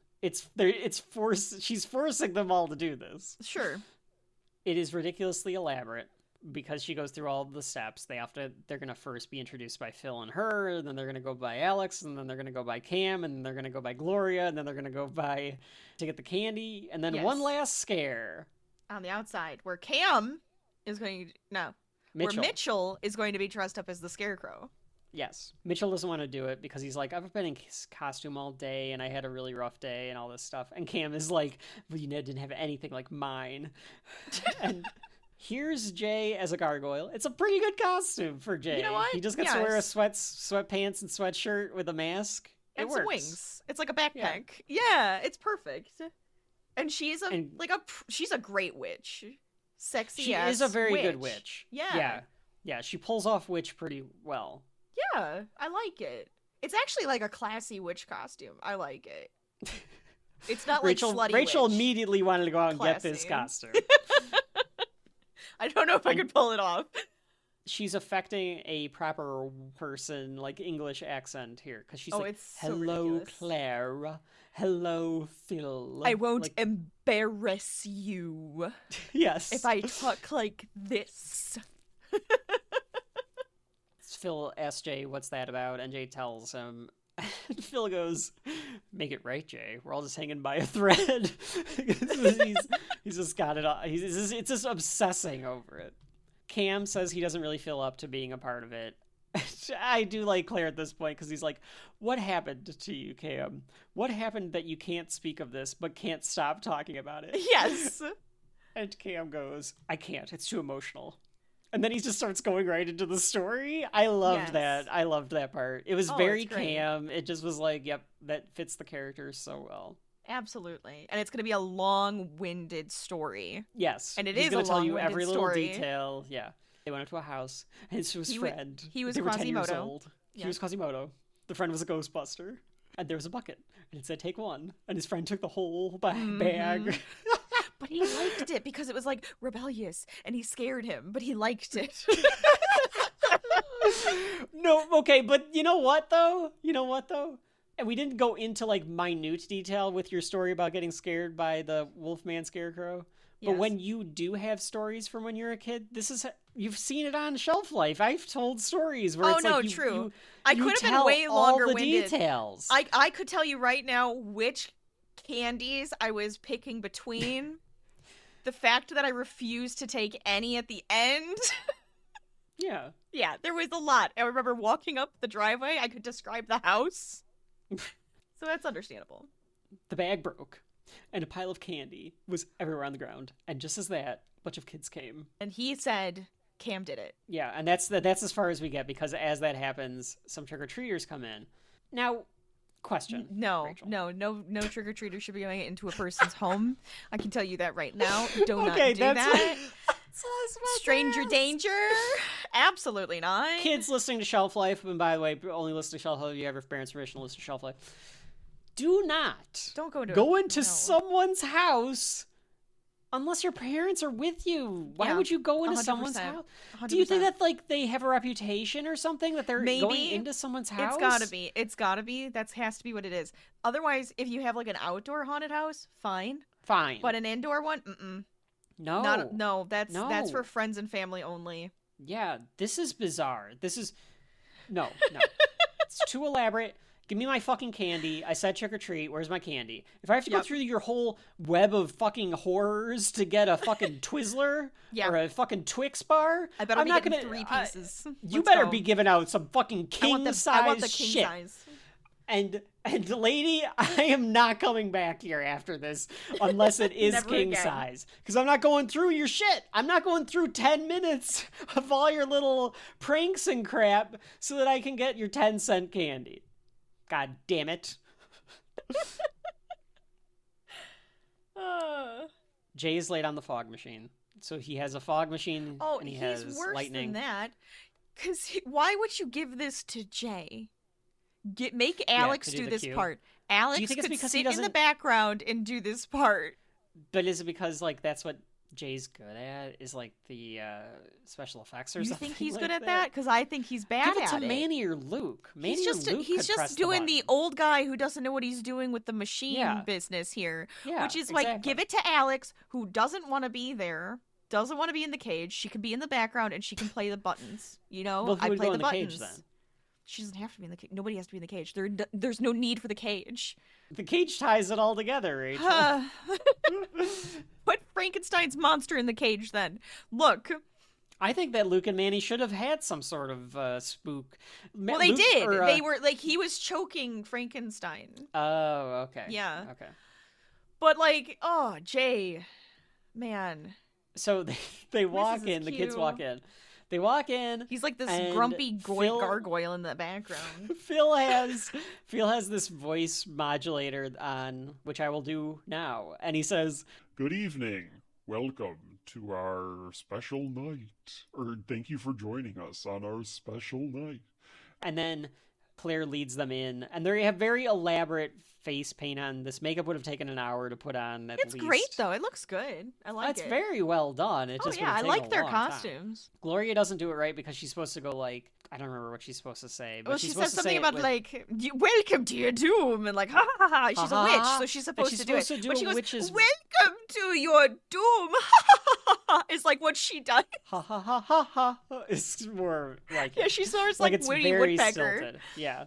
So Haley is then supposed to reveal Cam's head as like a head on a plate. Yes. And is supposed to like, and then he's supposed to scare them. But of course, Yes. she reveals his head, and he turns and looks at Claire and just continues with the story. And he says, the conclusion of which is, then they ran me off like the townspeople. Yes. And he peed his pants. Yep. I peed my pants. I peed my pants. And these kids Which are just would've- like, "Can we just have our candy?" they're just like, we're You gonna get are out of here. weird. And like, quite frankly, as an adult, that would be more scary if a head on a plate told me Yes. I He's peed just my going- pants. it's just crying, saying I peed my pants. That's horrifying, some- honestly. That's some avant-garde shit right there. I love it. I peed my pants. I peed my pants. All right, Rachel. All right, folks at home. This is coming out before Halloween, or if in future years you want to do this, please have someone do this exact same thing, but have the Existential person's crisis. head, Yeah. and then every single time, instead of just being a jump scare, the head is just having some sort of existential crisis. Or like Rachel said. they're telling you stories, like horror nightmare stories about being naked in class and stuff. Like that's all I'm or imagining. just saying like, I peed my pants. peed my and it's just a head pants. on a plate. It's brilliant. That's all I can. It would be kind of scary, honestly, if you're going through like an actual like themed with like a really good atmosphere haunted house, and it's just Yeah, screaming, "I peed my It's pants." fucking frightening. That's Someone just horrifying. shouting, I peed my pants? Get me the fuck out of there. Let's go. One of the kids says, I can see his feet. And then they leave. Yes. So Claire is like, okay, that was not a very good start. So this, of course, just makes me hate her even more, because now she's like critiquing everyone, and she's like having a Well, panic attack. It over the was fact that kind they of did like bad a, job. what the hell was that? Like, the kids Yeah. weren't having fun. She wants the kids to have fun. That's like kind of the point. And the kids weren't having Yes. fun, and it's like, She what were you wants the guys kids to doing? have- You guys she aren't wants to making hit- this fun. She wants the kids to have fun, but she's doing it for her own satisfaction as well. Of course. But she won't have fun unless the kids do. You gotta think of it that way. Look, I'm gonna look at the bright side Fine. of this, alright? Fine, you can. I will see through this facade. So now This more Claire kids Dunphy come in. facade. So, well, she says, like, Gloria, since when do you speak English? They get the lightning right this time. Haley is trying. Haley is like the legitimately one that's trying. she's just a really bad actress. Right. Yeah, like, hope you don't get ahead. Yeah. Yeah, But she's she's at least... actually using like lines and stuff that are great. She's just Yeah. kind of like, before you get the treat, you're not gonna be able to see. Oh, we're gonna be able to see. And then shows him his head again, and he starts screaming and talking about his Quasimodo stuff again. It's just It Yeah. just happens. That's when he starts yelling, I peed my pants. That's what he says, I peed my pants. And Claire is like, really, Cam, townspeople? And he was like, well, I lived on a farm, so they technically were townspeople. Yeah. The one little knight punches Phil in the crotch. Punches Phil in the crotch, yes, as he leaves. Yeah. That's a good bit. Doodly-dink-dink, boink. We're a sitcom. Come in, if you dare. Dad. What? Dad. Oh, right.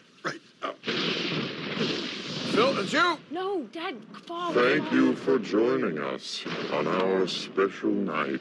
Other children haven't fared so well. Oh, help me, help me. Welcome to your nightmare. Ha ha ha. Now your treats are over here, but with all the fog, you may not be able to see ahead. And everyone was screaming, that's him, get Quasimodo! And then the townspeople started chasing me, and that's when I wet my pants! I wet my pants! This place is weird. Let's go. Okay, come on. Mother of God! Oh, son of a... Claire says Jay missed the fog cue. Right. And this was my favorite line of the entire show. Jay goes, this whole thing is a colossal fog cue. I got that one. I figured that wordplay out, Rachel. Did you? Hmm? Yeah. Vacuum. Good joke. It was a good joke. She says back to Gloria, she's mad at Gloria for not doing the witch thing right because she's trying to speak proper English. And she says, well, I guess, Claire, that you've never been picked on for being different. It's like, since when have you ever been different? She always does that shit to Gloria. Yeah, like, Jesus she Christ. always does that stuff to Gloria. Like, I get that she's like your stepmom and she's like younger than you or whatever, but this was like very rude. It was to very do mean. to her. It was very mean. So then Gloria storms off.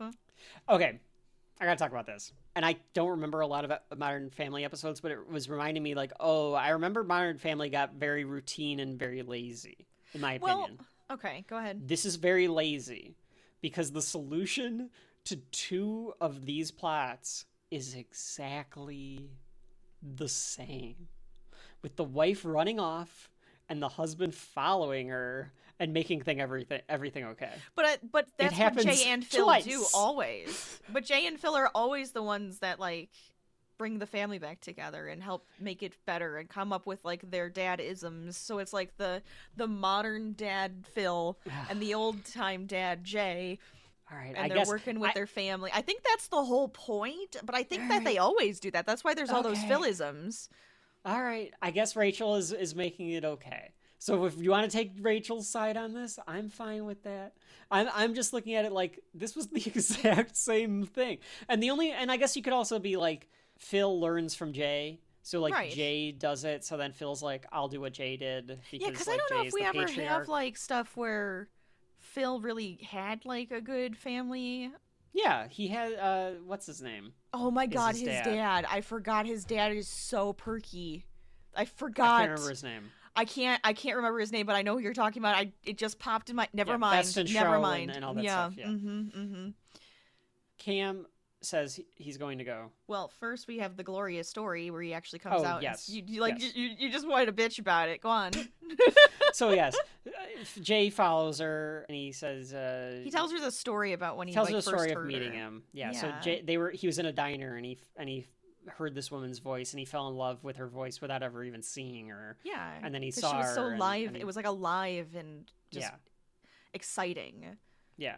The whole thing is like he's saying like I once knew a guy that did this, and he goes, and then guess who it is, and then he just walks back in, and she has a big smile on her face, and she goes back inside. But as she's going back inside, the scarecrow, who turns out to be Mitchell, Yes! was like, that was beautiful, and like comes up and like she gets scared, and so she punches Mitchell Him in the face, which I thought was hilarious. Like, oh my god, I totally forgot Cam was out there, or I totally forgot Mitchell was out there. Yeah, I was so like, it oh my sets you- god, it sets you up for it pretty nicely. Look what you've done to me, because you kept saying not Cam is. Look what you've done. I ruined I hope I ruined it for everyone out there. I hope everyone just calls Mitchell not Cam. God damn it. Anyways. Cam says he's going to go, and Alex says, well, if he's going, then I'm going to go study. And Haley's like, oh, I've got a party to go to. So it's all just falling apart.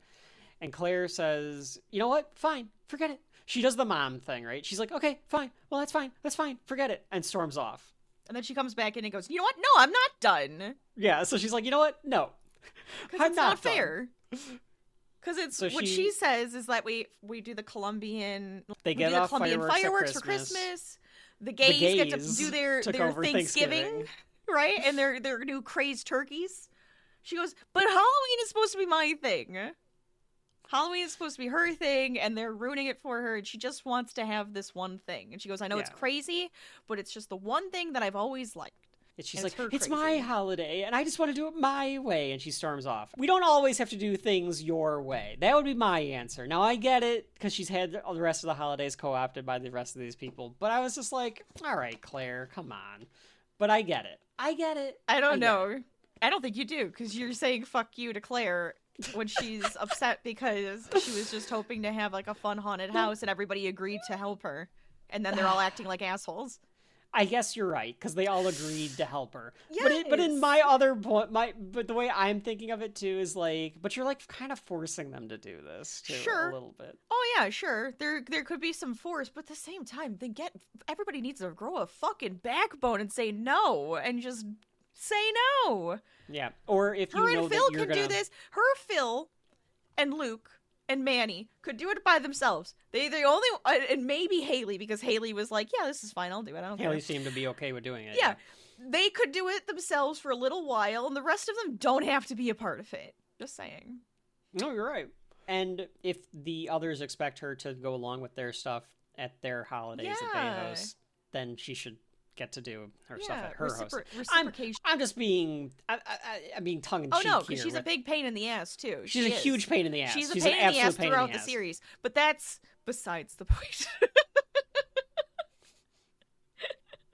To your point, they're all a giant pain in the ass at certain points. These people are a huge pain in the ass. Drama. Rachel, okay. Pains in the asses.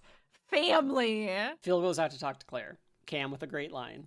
It's a lot of complaining for someone that wanted thirds of our tandoori turkey last Thanksgiving. Completely missing the point. Yep.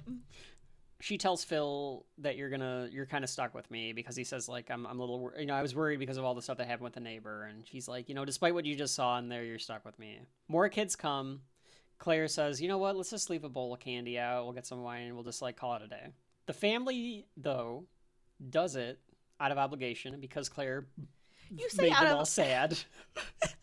My God, he just won't get off of his high horse. Yeah, they all do it because they're like, okay, you're right. Let's just have some fun for a little while. It's for the kids to have them have fun. And so Luke opens the door and goes, welcome. Yeah, so or him and Luke Manny do the Luke and Manny do it, yeah. Which would still make sense because it's still the monster and Frankenstein. Right. And Phil and Claire are all excited about it working because they're screaming and having fun. Mm-hmm. Yeah. When did Mitchell come back outside as the Scarecrow? Because he must have followed him out. There. Yeah. How big is their front yard? or like when the kids went in, he might have snuck back out. Oh, he like snuck back out. Yeah, okay. That's my guess. So then Phil and Claire do the fist pumps again, and like it's just the way that Julie Bowen does like the facial expressions. She's like, yeah, like she just like scored a goal. When people are excited or have fun. That's right. You just don't like people very having against fun. Very anti-fun. That's all I'm learning here is that you just don't like fun. Wow. I'm such a sourpuss. I'm incorrigible. Guilt is charged. I'm sorry, but that's literally what I thought of because I watched The American Family and I immediately thought of him in The Cowardly Lion, and he's like, guilty as charged. Great moment. I love that episode too. I do love that episode. Phil gets one last jump scare as he walks back in, and the casket gets him again. Which is fantastic. Love that. Gotta have it. The ending all the threes we have in this. Mm-hmm. And then at the very end, the closing scene is the family's all making fun of Gloria for mixing up sayings. Yeah, they're teasing her. At the same time, Jay's saying giving a monologue about handling explosives. Yes. And eventually Gloria goes, "Okay, enough! That's enough! Everyone, get out of my house!" And then Jay's like, "You gotta know when it's gonna blow up or whatever." Yes. And that's the end of Halloween, the 6th episode of season 2 of Modern Family. So Rachel, we've come to that time of the show where I'll posit to you. Does this episode of Modern Family have shelf life, or even more specifically, have Halloween shelf life? Does this come out on the shelf for your Halloween viewing pleasure? So for me, I haven't watched this in years. 15 years. Probably since it was, like, aired, I would say. Or maybe it was, like, aired on Halloween, like, on Halloween time, at Halloween time. After that, too, I would imagine. So I've probably watched it a couple times at least, right? I think it holds up as, like, a fun episode that's just wacky and silly and, you know, Halloween-y. I mean, that sort of answers the question. But you're asking me if I'm going to be like, oh, let me add this to my list of, like, watch it. Yeah, does it have shelf life? I mean, in the future, I'd probably watch it again. I don't think it's, like, a every year type of thing. But I could see it as being one of those, like, I want to watch something silly. Yeah, I think I'll give it shelf life. Okay. So for me, I truly was expecting this to be, like, a favorite. So watching back and being like, oh, these people are all kind of jerks. Like, this whole family's kind of jerky. You love Seinfeld.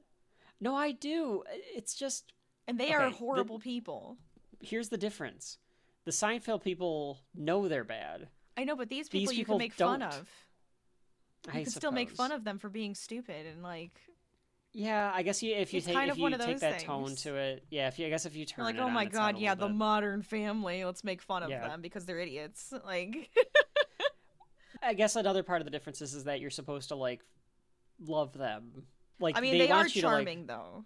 They're charming. They're charismatic. They got a lot of riz. They're very charismatic. Yes, I would say that because, like, I like Gloria, I like Jay. I like Phil. I like Cam. You know, I enjoy them because I think they're kind of fun. And they have, like, good lines, and sometimes they have, like, really good moments. Well, and that's what the strength of this show, and I think of this show in general probably is that there's good laughs in this. There's good lines. I like a good witty line more than, like, a situation or the jump scares were Phil, like that was so, the physical comedy silly. There. So I'll definitely give it that. I think that it has enough there for people that if they're, like, into sitcoms or they're into Modern Family, if they really like Modern Family or anything like that, this should absolutely have shelf life for you. For me, it didn't hold up as much on a rewatch from my memory as I would have expected it to. Oh yeah, I for some reason was thinking there was more. Yeah, me too. I don't know why. I really thought maybe there it's was because more. I've seen the other Halloween episodes and it could, like, they're all blending a little bit. That's what I was wondering too. So I really wondered, did they build on this, and are the other Halloween episodes in the future seasons better than this one? Not that this one was bad. I would not call this a bad episode. No. But the third act with the haunted house, for me, that's, like, the only thing that you need to take away. Like, it's almost like, just give me that. I'll go watch that again. I don't need to see the rest of the episode. Because even the Cam stuff... the Haley part. The Haley joke is good. Yeah. The Haley joke is good. But you get that in the third act because she comes down as Mother Teresa, so you get, like, a little bit of it. I don't really care for the Mitchell stuff with Spider-Man. I think that's just too goofy. Is it too goofy? It does kind of come off as a little too goofy. I agree. So I'm going to say no for shelf life, but if you take just the third act and you do just the haunted house scene, I'd watch that act again. But I probably would skip the entire episode and just watch that act. That's my problem. That's the best part. I think that's the why strongest part. I hesitated because it's like I like clips from it. Maybe is my problem. Yeah. So I think I have the same issue as you have, but it's like, oh yeah, I could, like, watch that clip or go back to that scene or, like, listen to that line again because I enjoyed pieces of it. Yeah. So that's where I'm at. So we got a split decision, but that's okay. I think we're both in the middle I'm not, on it, like, but we both went a different strongly way. like, oh my god, get it on that shelf. I think it's just like, oh yeah, you could watch this. Yeah. But that was Maybe Halloween. is it just a watch though, like a rewatch? I don't know. I'm like on the fence about it. Well, if you would have it as part of your Halloween shelf life even versus a regular shelf, I guess. I don't know. With these holiday episodes, there's a little nebulous because it's like you could or you couldn't, like I don't own And Then There Was Sean, but I put it on the shelf because I'm like, I'm gonna watch it. Yeah, I'm gonna rewatch it multiple times in my lifetime. Sitcom shows, the holiday episodes are typically like just kind of like a fun rewatch at that time. So maybe, I don't know. Okay. So that was Halloween, the Modern Family episode. Rachel crossed that episode off the list. We probably will visit some more Halloween episodes for Modern Family because it's like one of their things, and I'm curious. Yeah, I do want to know. But I guess they've done like 7 or 8 Halloween style episodes, so we'll see. All right. Okay. Coming up after the break, we did a Modern Family. Now we do the prehistoric family. That's right. We're going back in the time. past for the scariest time in any parent's life. The terrible twos. Come back. Oh, dinosaurs. When we come back. Hold it. Sugary sweet, light and airy. Nice bright colors, nothing scary.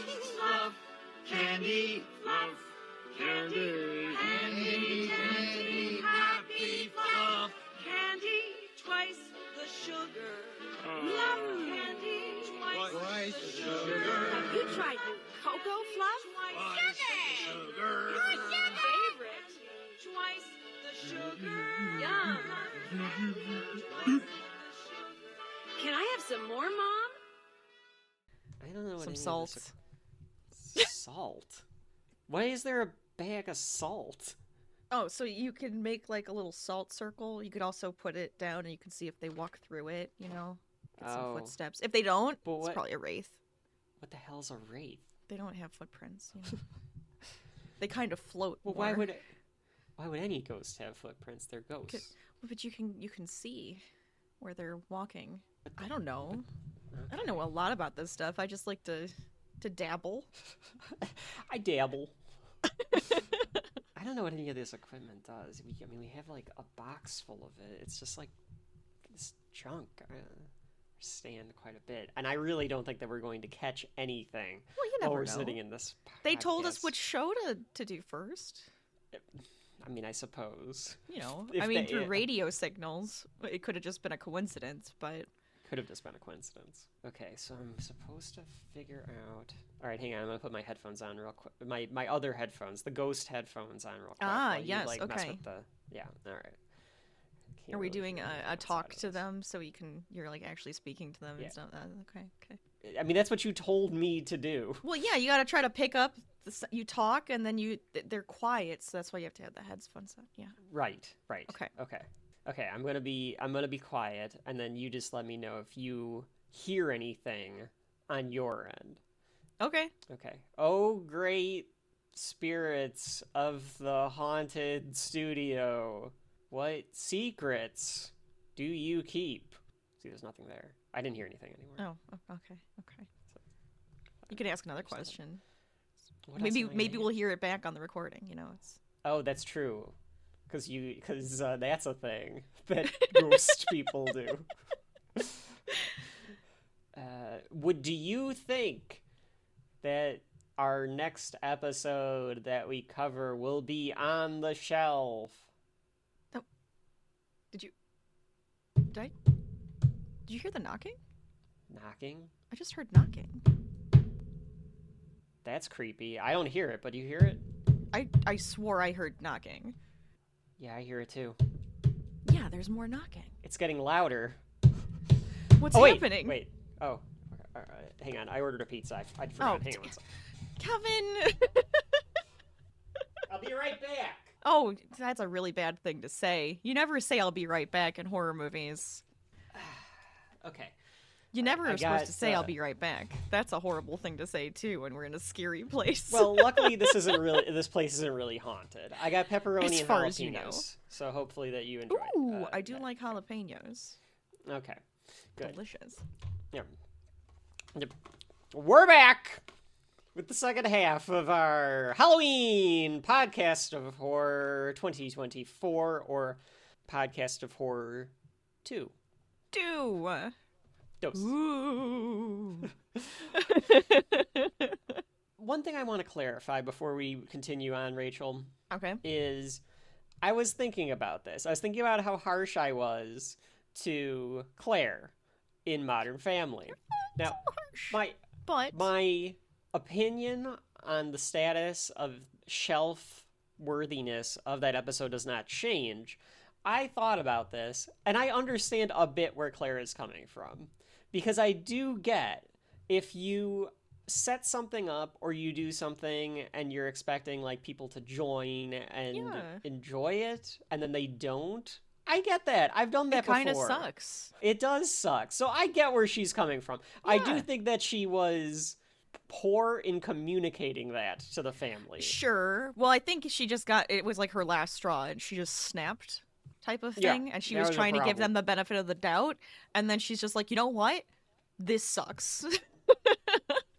But yeah, I agree. I feel like there could have been a better communication, but they got the point.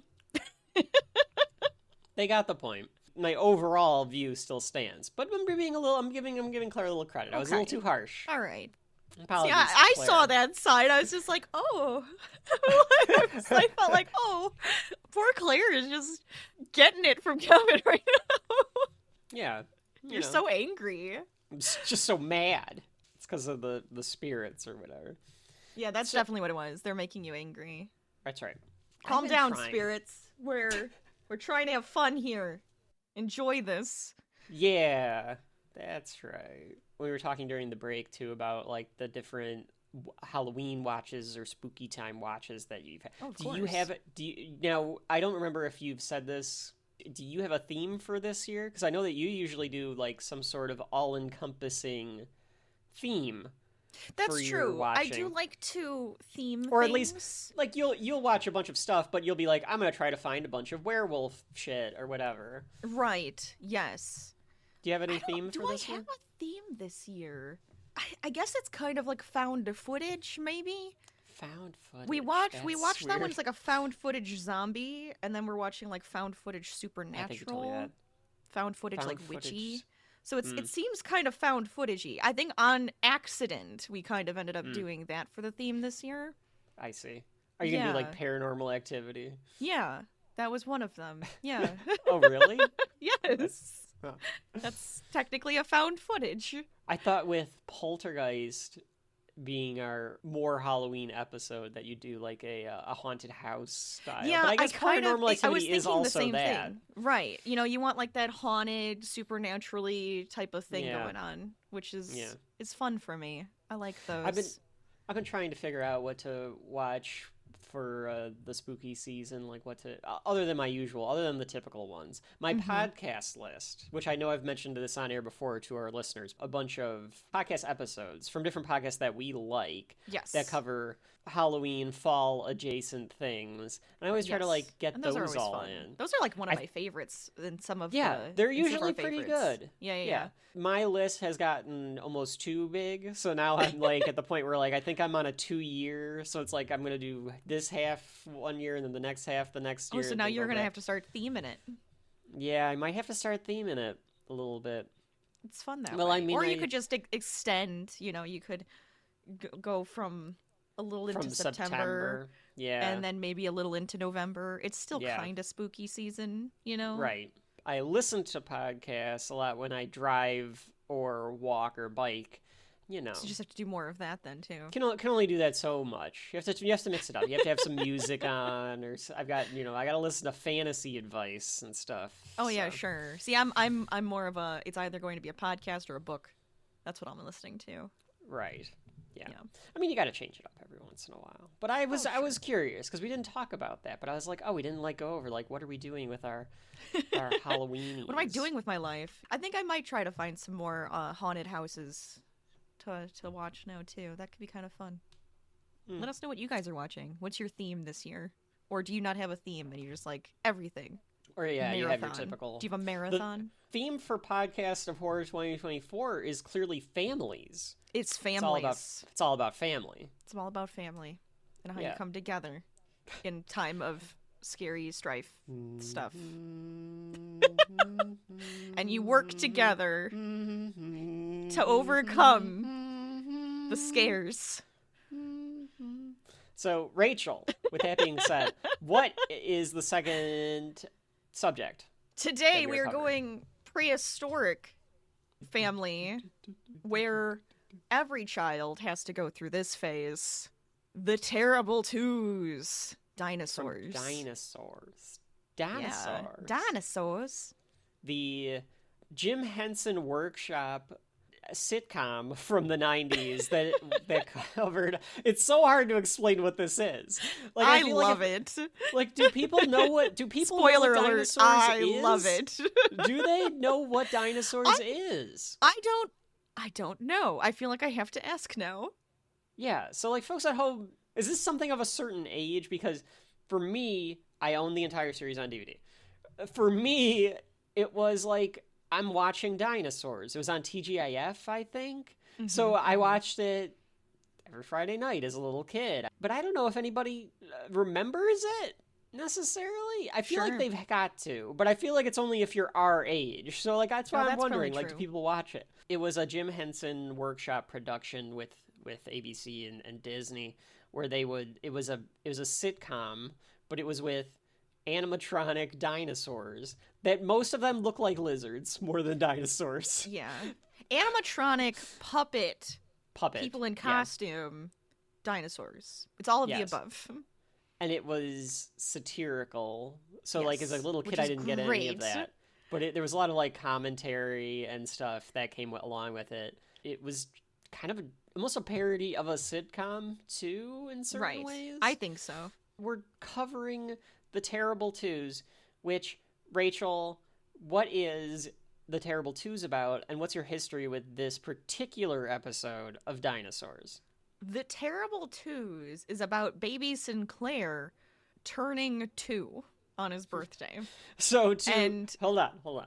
Because to explain this, all right, so it's your typical sitcom family, but they're all dinosaurs. So correct. Earl, Fran are the father, the mother, and then they have 3 kids, Robbie, Charlene, and Baby. And Baby is the baby. The Maggie is the baby of the Sinclair household.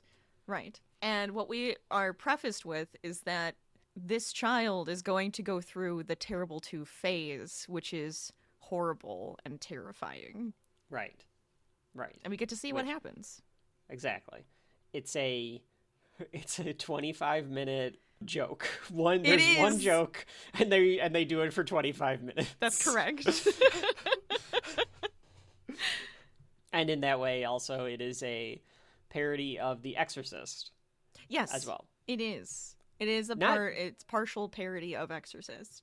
Yeah, not beat for beat, but they do the beats fairly well. They do some beats. Well. They do the necessary beats. What was it? Did you see this before we decided to do it for the show? Oh, absolutely. I've seen this before. I don't remember watching it for the first time, but I always remember watching this as a kid, and this one didn't scare me, as there were a couple other episodes of Dinosaurs that did kind of have more fear induced. Well, you would have been very little when this first when I came watched out. it. Yeah. And so of course there were this episode, and there was another episode that were like scary. This one had a couple beats that kind of made me go, "Ooh, is it scary?" But as an adult now, it's funny. Right. So that's kind of what I remember about it. But there are still things I remember watching it as a kid going, "Oh, I like this. This is funny. It's silly. I feel like I should be scared." Moments. I don't remember the first time I think I watched it when it first aired. And probably. Granted, I would have been pretty young too.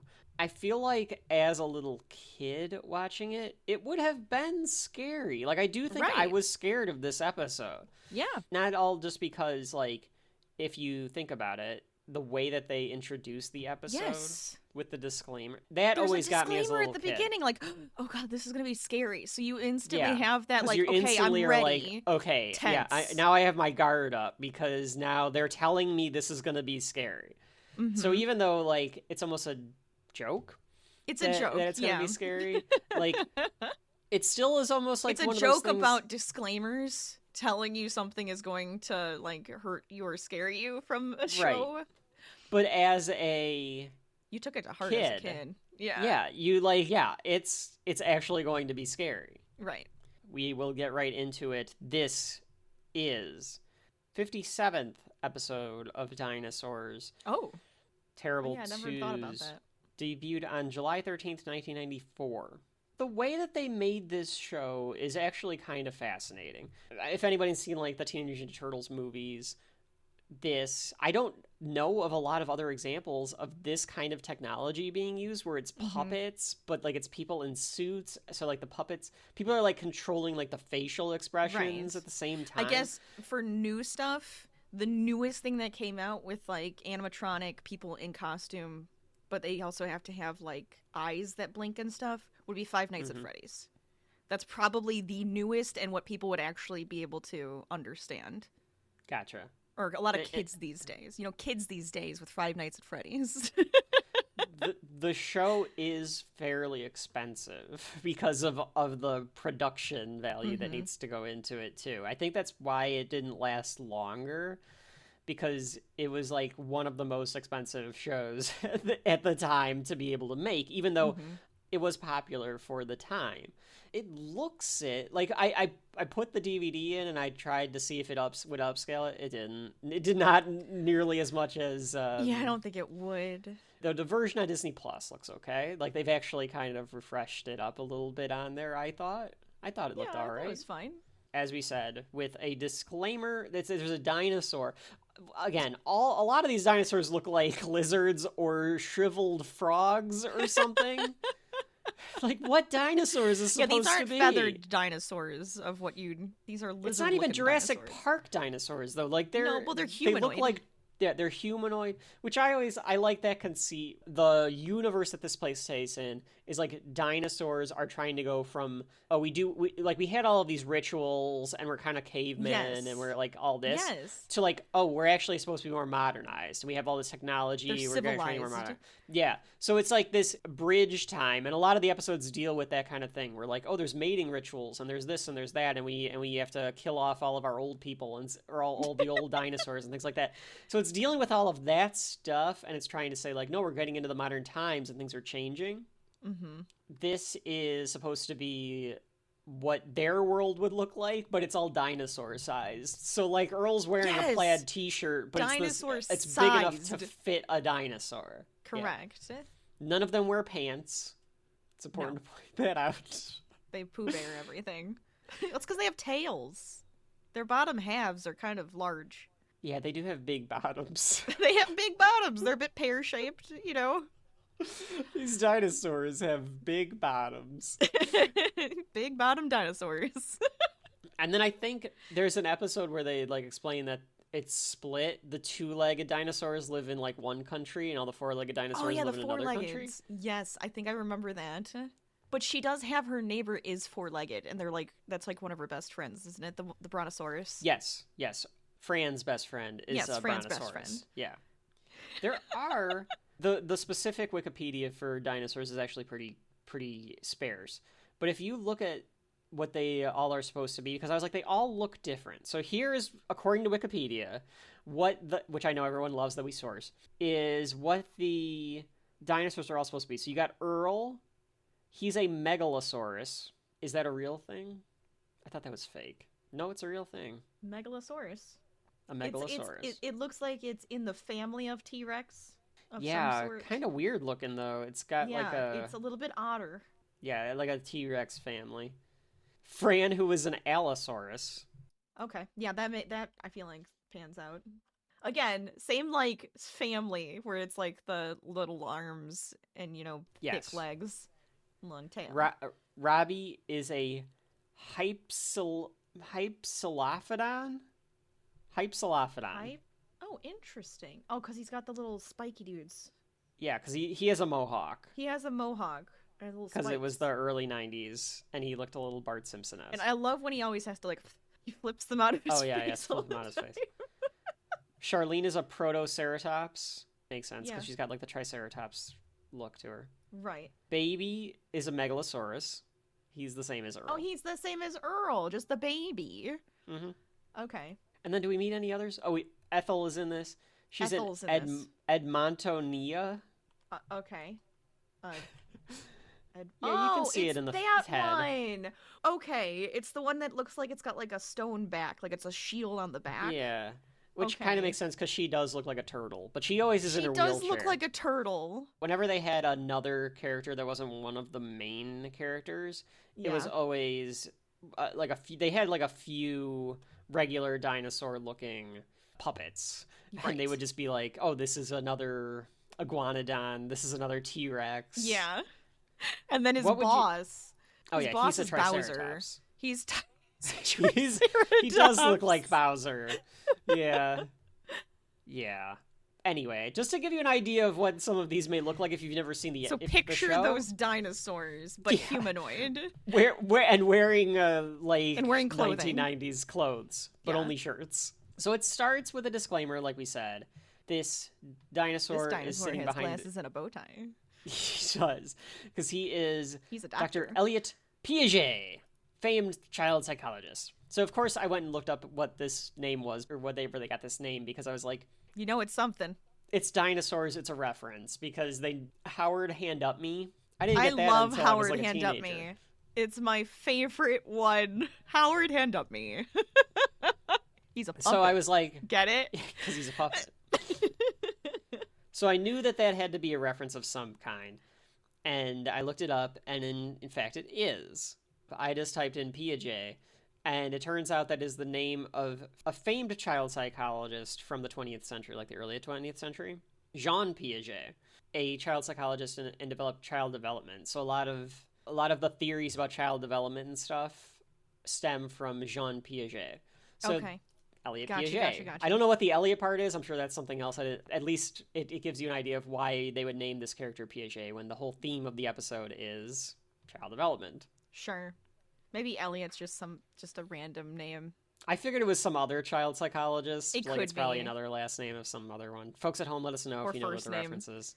He tells us that the episode will be about the terrible twos.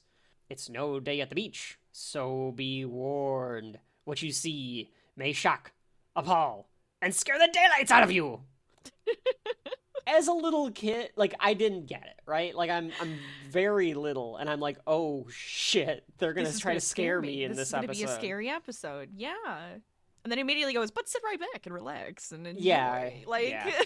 and it is. Maybe they thought that little kids would find this episode scary, so they were like, it is kind of a disclaimer.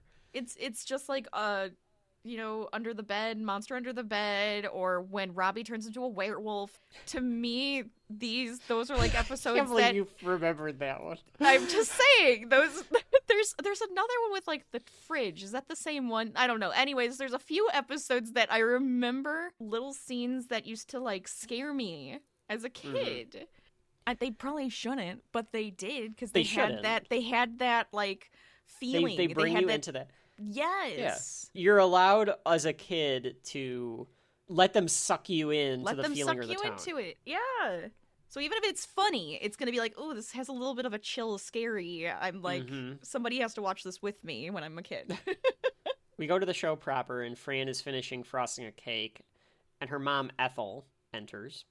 And Ethel they live in like a is mountain, by the way, like a volcano yes, mountain looking thing. The houses are all like carved out of mountains. Yes. Good. Yeah, Rachel, make sure to stop me if we need to explain any of the production and the look of anything. But yeah, you're absolutely right.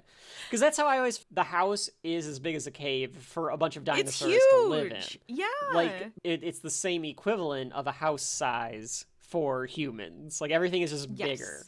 Right. Ethel enters, and she's like the old lady in the wheelchair who talks like an old smoked lady. like a chimney. Yeah. Yeah. Always reminded me of our grandma. I don't know why. Yeah, has a kind of that same tone. Yeah. Well, she's also sassy. It just made sense, you know? Yeah. It just felt right. Son of a bitch. Yeah, you can see Ethel saying that. Yes. So she walks in, and Fran tells her that she can help. They're getting ready for a birthday party. And She's like, Ethel I goes, guess I have to care. Oh, great. Another birthday. I suppose as a grandma I should get all lathered up about this. And yet somehow I'm strangely calm. That was like every single line that Ethel ever had was about like how she did not care at all about anything. That was like her beat. Fran asked her to get a couple of candles. Yeah, she's like, I need 2 candles. Can you see if they're in the drawer? Specifically 2 candles. And Ethel stops and says, like, wait, why 2 candles? And Fran is like, it's the baby's 2nd birthday. And Ethel immediately goes, run! Everybody run! Everybody run! Get out of here! And she explains that it is not a time to party. It's a time to panic because the baby is about to enter his terrible twos. And as she says this, the lights go down, there's lightning, and she's like draped in purple. Yes. Only her. So she explains to us what the terrible twos is, and like we explained, this is the joke that this episode has, and they just repeat it for 25 straight minutes. Yeah, that's it. It's great. When the child turns to a strange evil force, makes the child into a monster. Deranged, destructive monster. At that time, Earl walks in. Earl looks like Peter Griffin or Homer Simpson. It's that same idea. He's got a sitcom beard. Dad. Yeah, he's got a beard with his green skin turns brown to give him the illusion of a beard. I guess that's kind of true. I guess that is what I never thought about that. Okay. He's got a receding hairline. Like Homer. He's got big eyebrows, very expressive eyebrows, but they all do because that's just how we did it, and I love that. And he says, we were going to ask you to jump out of the cake to Ethel. Because because they have a very snarky, sitcom-y attitude toward each other with being a mother-in-law and the son-in-law. Yes. So Fran tells her that that's an old wives' tale. Like, the Terrible Twos doesn't really exist. And she goes, what do I look like, a debutante? Meaning she's old. She is an old She's wife. like, I'm part of that old wives' tale. Thank you very much.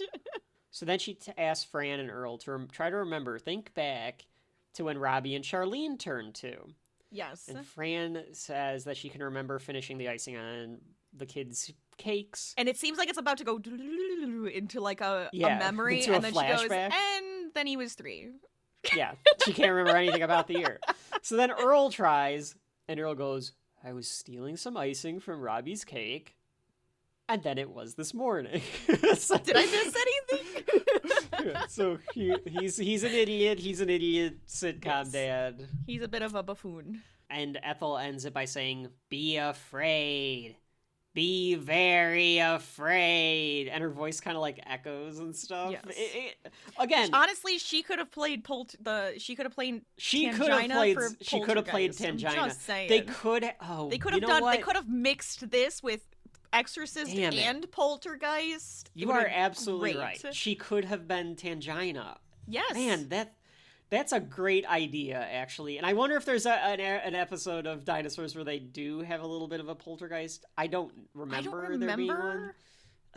That's a missed opportunity. Because one critique I have of this episode in general, Rachel, is that the first half of the episode is all the baby's birthday.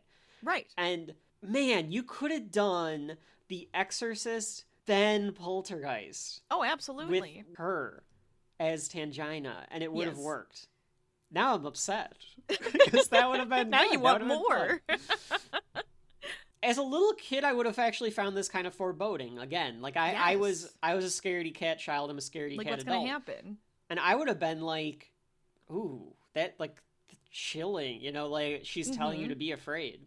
Well, especially with like the darkness. Every time it would do that, I knew I was supposed to be scared, so then it would make me scared. Right. But then it would turn back to them, and it's like light, and then it's like back to her darkness and scariness, and you're like, okay.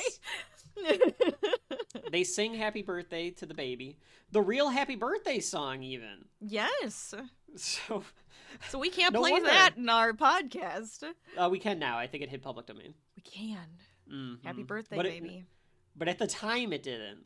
So I'm actually surprised because, like, talk about most expensive television show on the air at the time. Like, of course it was. You're playing Happy Birthday. They sing to the baby and the doors blow open. And the baby goes from going, happy birthday to me. Like, pretending to be sweet. Which he never was very sweet. He was always like, a mischievous little bastard, you know? Yeah. But now he's evil. There's a difference. Yeah, definitely. Yeah. And he has this evil look on his face, and he goes, yeah. he like, does that. Yeah. Yes, they're very expressive. So they tell him to blow out the candles, and he blows this evil, like, typhoon force wind. Yeah. And it blows them all down, and it blows all the frosting in Earl's face. And that look, I remember making me almost kind of scared as a kid. Yes. Why is that scary? Earl with the freaking cake White all over frosting his face all over was his face. Scary. Because it's unnatural. Yeah, because it's like a mask on this unnatural on a dinosaur. Puppet. Mm-hmm. Yeah, it looked very unsettling. It's very unsettling with a Dinosaur Man sitcom. And then you put whipped cream all over his face. You're like, that's even more unsettling. And he goes, Devil's food. Devil's food. And that takes us right into the intro. So that was the cold open of the episode. Yeah, Rachel, please explain the theme song to Dinosaurs. I don't know how.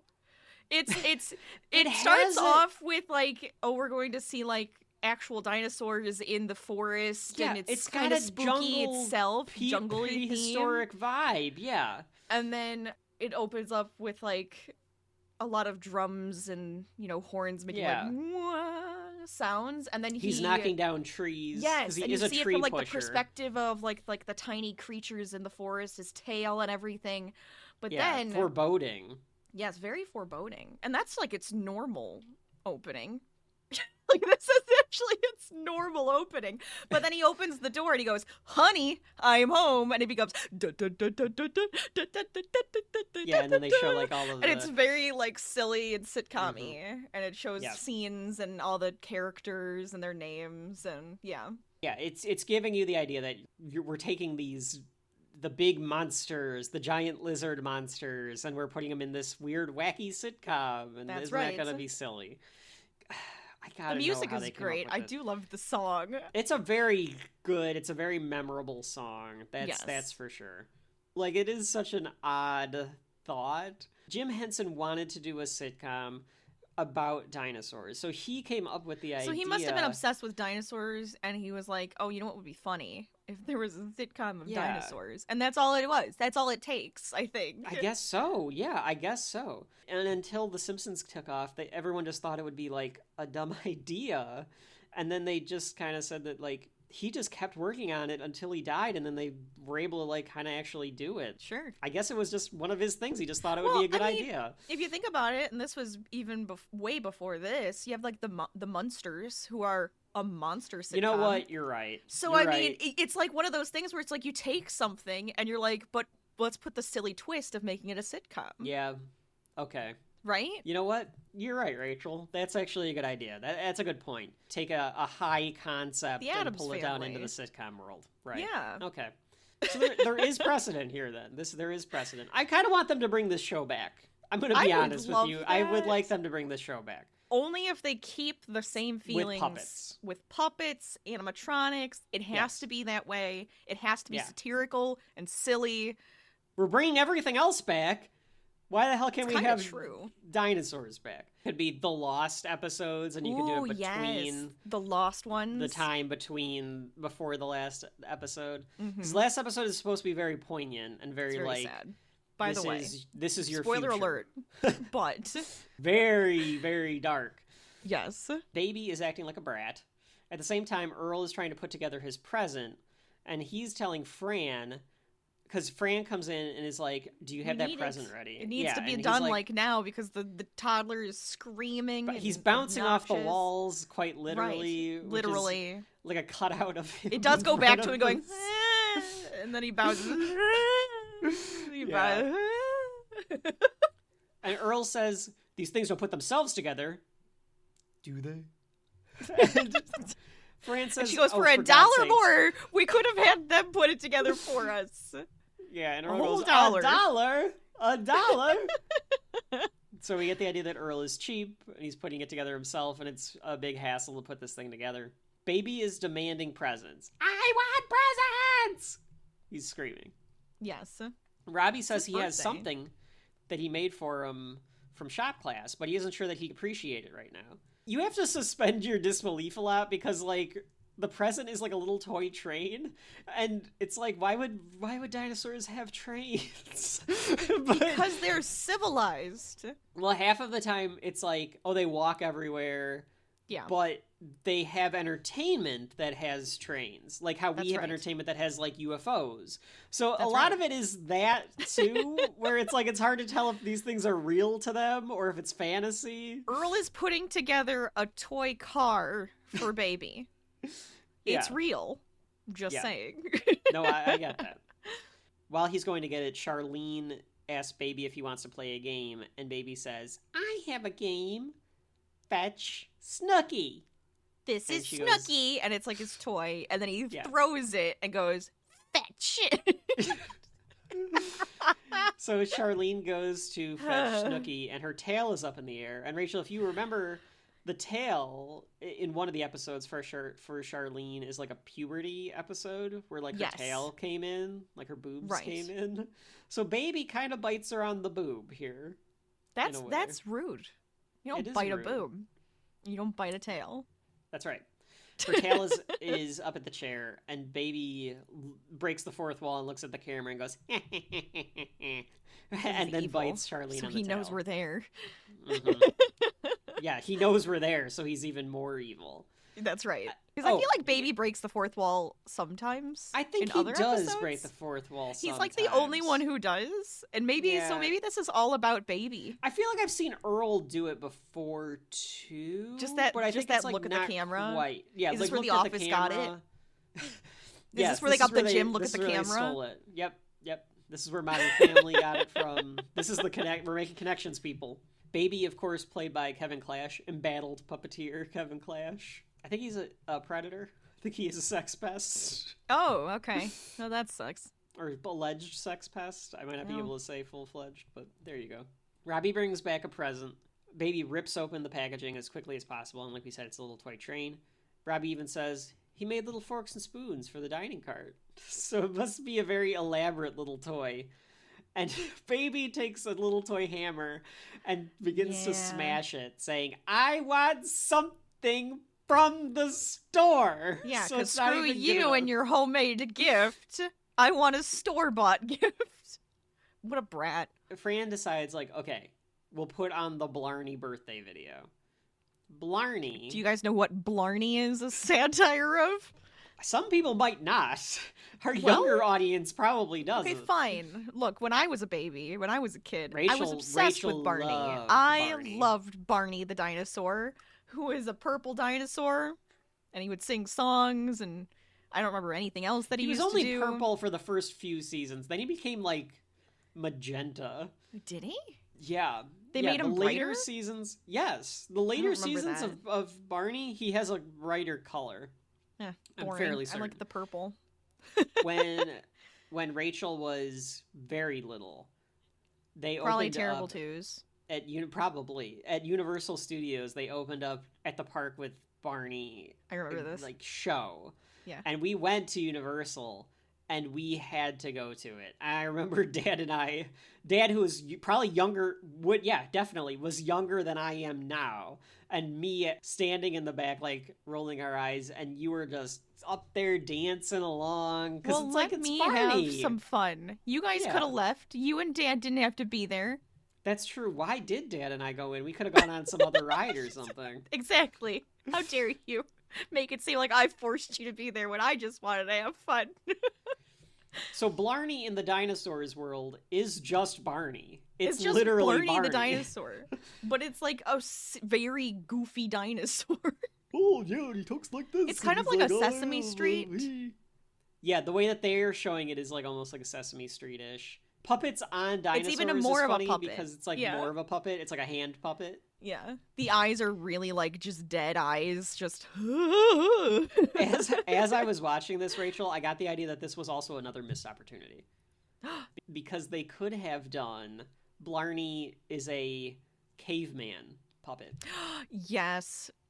Blarney the Because caveman, for us, because it's the opposite. Barney the dinosaur. That's so true. So that would have been fun. I thought they missed out on an opportunity there. You're right, because he could have been wearing like a purple caveman costume. Yeah, exactly. Mm-hmm. Oh, I would have liked that. They turned the Blarney video on, and it seems to pacify Baby. For a little while. He's like sitting there and he's like calm. Robbie hates Blarney. He says that he's a terrible role model. He never really says why. I guess it's just that like older like teenager. Yeah, you're just a teenager watching like this stupid. Yeah, doofy dinosaur.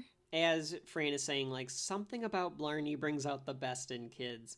Baby takes a slingshot and his milk bottle, and he goes, "Eat glass. Eat glass, Blarney," and then shoots him. Yes, shoots his milk bottle at the TV, which blows the TV. Blarney and reacts to this. Yes. Which is very disturbing and opens up a lot of questions. But I guess if you're under the impression that Baby is evil, is possessed then it and makes evil. Some sense. Yeah. Yes. It breaks the TV, and Robbie says, "Hey, I'm with him." Die, scum! Die! Yeah, Baby says die. Evil laughs in this a lot. It's kind of great because it's just a baby chuckle, but it sounds evil because it's like, yeah, you know, I don't know. There's something about his usual laugh, his usual mischievous laugh. I suppose, but it felt a little bit more evil. I agree. I think he's taking on a slightly more evil tone. Yes, he's possessed. He's 2. Right. That's the joke. Did you get it yet? Did you get it yet? We're gonna hammer it in for another joke. We're gonna hammer it in for another 15 minutes. All right, let's go. Fran tries to scold Baby and send him to his room without presents. And at that exact moment, Earl comes in saying, "It's present time!" Because he's finally put this together. Yes. And Fran is like, "You are not going to give him a present. He's been terrible." And Earl is like, "I'll make a deal with him." And he says, "Now, son, I'll give you your present if you promise to be good." And he goes, "I'll be good." In his little baby voice. And Fran is like, "We cannot bribe a child like this." And That's Earl's like, that's not going to work. Yeah, and Earl is like, "You don't know anything about child rearing, Fran." And Fran's getting frustrated with Earl. She says, like, "This is a short-sighted solution." And Earl says, "You don't have to tell me twice." Because he's just like, I'm just trying to get... He wants that quick fix. He wants to make it easy. So Earl goes through with it and gives Baby... It's like a plastic car that you would have gotten as, like, a little kid. Yes. But it's the way that Baby uses it is like it's one of those battery-powered cars, but I think that's because he's possessed. I think he's doing that. I think he's making it move on its own. Powers. Right. Yeah. But it is one of those where you like walk to make it roll. Yes. It doesn't have any actual moving abilities, but Baby is giving it the ability to move. Right. And Robbie says, "Gee, Dad, how come I never got a gift like that?" And he says, "You were never rotten enough to deserve it." Baby is letting it drive because of his terrible 2 powers now, so he's chasing them all around the house. Oh, yeah. And he's laughing because this is a fun game. I'm going to hit everybody with this car. Charlene shows up again because she was gone for some reason. Maybe she walked away because of her tail and she was trying to... Possibly. Yeah. Okay. Because I was like, where did Charlene go? And then she, like, shows up, and then she gets chased as well. Eventually, Baby crashes it. This is a long sequence. This chase goes on for a while. Yeah, and you get to have, like, Baby's perspective from the car, too, chasing him down. Yeah. So maybe that was supposed to be, like, impressive. Like, look at what we can do with these puppets. Like, you could literally see them running away and stuff like that. Eventually, Baby crashes the car and turns and looks at the camera and goes, "Ha, ha, ha, again!" Which was one of his catchphrases. Right. That's the end of the birthday party, and it really part is 1 like, has ended. like half the episode. It is. Now they do the Exorcist parody, at least they go through I guess the steps if they didn't want to do the Exorcist parody of him peeing on the floor, it was more of him just riding around the car. All right, that's really what it is. I mean, that would have been pretty disturbing if Baby just peed on the floor and goes, "You're gonna die up there," to like Robbie or something. I don't know if they could have gotten away with that. Probably not. But to your point, Rachel, they could have tied in a little bit of poltergeist into this. I think they could have done a little bit of extra poltergeist. Yeah. I don't know. Omen. They could have done the Omen a little bit. They could have done a little bit of the Omen, maybe. I think a little bit of the Omen is part of this. I think it is. Yeah. Just a little. It's not as much Omen. Like explicit, they wanted to go more Exorcist. Yeah. But I think this the part with like him acting like a terror is supposed to be Omenish. Sure. And maybe Blarney responding is even Omenish. Yeah, that's right? a little Omenish. You're right. So I'm gonna chalk that up to me. That's actually a good point. I didn't even think about the Omen. Yeah. I was thinking with the TV stuff, they could have had a commercial even before Blarney comes on talking about either the doctor they're going to go to or the babysitter that comes later, so that they had but I guess like they were told later to do that. Yeah, like almost that it's like a normal thing in the life. Like, oh, yeah. Yeah. And then they switched it to Blarney, but maybe that would have been too much. I think that would have been giving it away too much. Oh, yeah, you're right. I think that's why they didn't do it. That's fair. It's like then that would have been like setting it up for it to happen. Okay. If they would have gone heavier with the Omen parody, then you could have had like a mammal of some kind show up at the house. Dogs, because I mean they could just have dogs.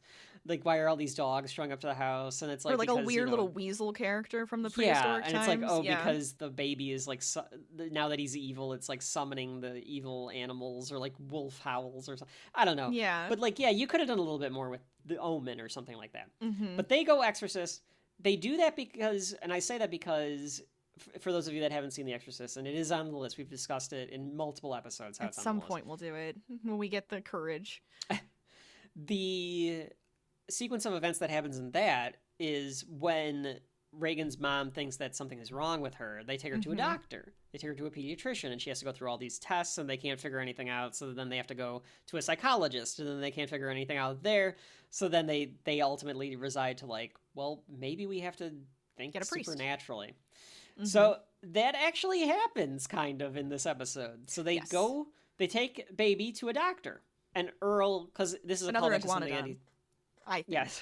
He said it earlier when he was giving the gift to Baby. He said, nothing calms a child faster than a gift or something like that, or a toy, a shiny new toy. So now he said, as I was saying, Fran, nothing calms a child faster than a mild sedative. Yep. They have Baby locked in a box. They do. He's like chained inside of a box because they're like, no, he wouldn't. He chewed through his car seat. See, they have cars. They have cars if they have a car seat. So it wasn't like it was a stroller. It was a car seat. Yeah, you're right. Could be a Flintstones-esque car, It could be a Flintstones-esque. Yeah, you don't really know. But you got the idea. They do. Oh no, they do drive in cars. There is an episode where Earl drives Ethel to like her high school reunion and stuff. Oh. Yeah. Okay. See, it's all coming back to us, folks. We just have to I have not watched. We watched one Dinosaurs episode in quite a while. Yeah. We watched one episode for today. She's in a wooden box with like chains all around. Oh yeah. The joke about this is that Fran says that she's getting frustrated with him, but she knows that he really needs love and compassion. And the doctor's like, "Well, where is he?" And she goes, "He's in this box." Yeah. The doctor asks them to open the box, and they do. And then the doctor says, "Open up and say ah." And then Baby, of course, blows the evil wind at him, so they close it. Mm-hmm. And the doctor goes, the terrible twos. So he's seen this before. That's right. The child is looking for concrete boundaries. His suggestion is to wall him up in a cave for a year. More jokes about how shitty and terrible little kids are, which they are. And their parents, I completely agree. And their parents, yeah. Well, that's the joke for the parents about having to, like, deal with, like, how do you... Because kids are evil. Like, that is the joke. They are. It's true. And I think it's just because their brains are getting too big for them to even understand or comprehend things fast enough. And they're going to test what they can get away with and shit because they are evil and they have to learn not to be evil. So most of the time they don't grow out of it because the parents don't know how to let them grow out of it. So then they're just shitty little kids that become shitty adults. Little humans. Yeah. That's unfortunate. Earl wants a refill for the cave if he claws his way out. Can I get a refill for this if he claws his way out? Fran won't do it. So they go back and they're like, we have to find another solution. Right. I do like when he does joke about the sedative. He goes, I can't just write prescriptions as like willy-nilly. And then he goes, well, I could. I am a doctor. But like, well, I mean, I guess I could. Yeah. Right. I don't know. I just thought that was funny. And then he just goes, oh, yeah, just wall him up in a cave. Yeah. Earl decides to try another solution. Yes. And that is he gets Frau Woodhouse. The scary nanny. /animal trainer. Okay. So, like, this is the psychologist part of it, or the psychiatrist, like, part of it, or the... I think, alternative it's a disciplinarian? medicine. Yeah, disciplinarian. Something. Yeah. I thought it was interesting because this is something nanny. Well, because, like, all right, for those of you that are not Rachel and I's age, in the mid-aughts, there were, like, 3 nanny shows. Yes! Do you remember this, Rachel? There was, 100%! Super Nanny. The Super Nannies. Nanny 911. Yeah. And, like, they would they would go to houses, and, like, the parents would be like, we just don't know what to do. We have horrible children. And the nanny, like, teaches the parents how to parent the child. Yeah. Dumb as fuck reality. Oh my god. Like, the mid-aughts were just the nadir of television because it was nothing but reality TV trash. That's like what most of what was on television. But now at least it has like its corner and you can ignore it.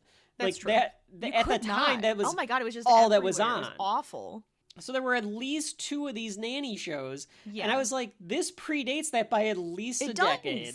It does, but it kind of, like, but that's what it reminds me of. Yeah, so, like, it's weird that there was this stereotype of, like, this character is supposed to be, like, coded, like, Eastern European, East German.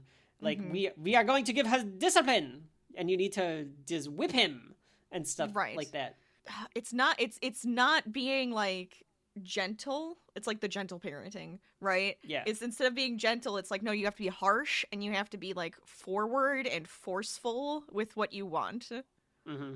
I mean, it's very silly, but it's supposed to be kind of still satirical at the time. Earl has Baby on a leash. Yeah. And he's muzzled. They do go more so with this is an animal trainer than it is like a child trainer. But I mean, it's the same thing.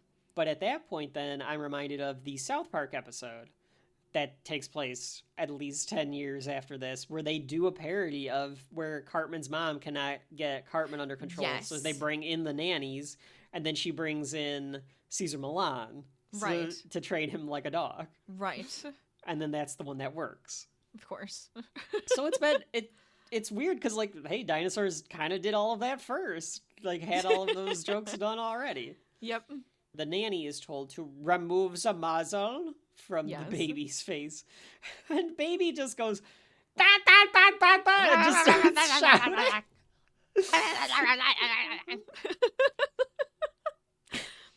It's like they're like nothing coherent, just shouting. Yes.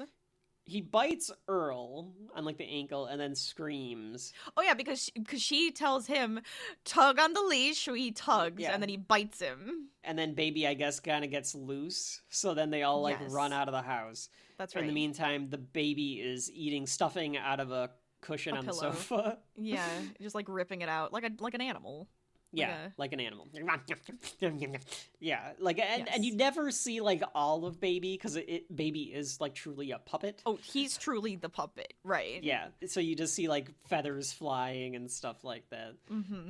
Again, it's impressive how they, like, put this together. It is. Yes. It does look good 30 years later to still be able to see it. I will give it that. Absolutely.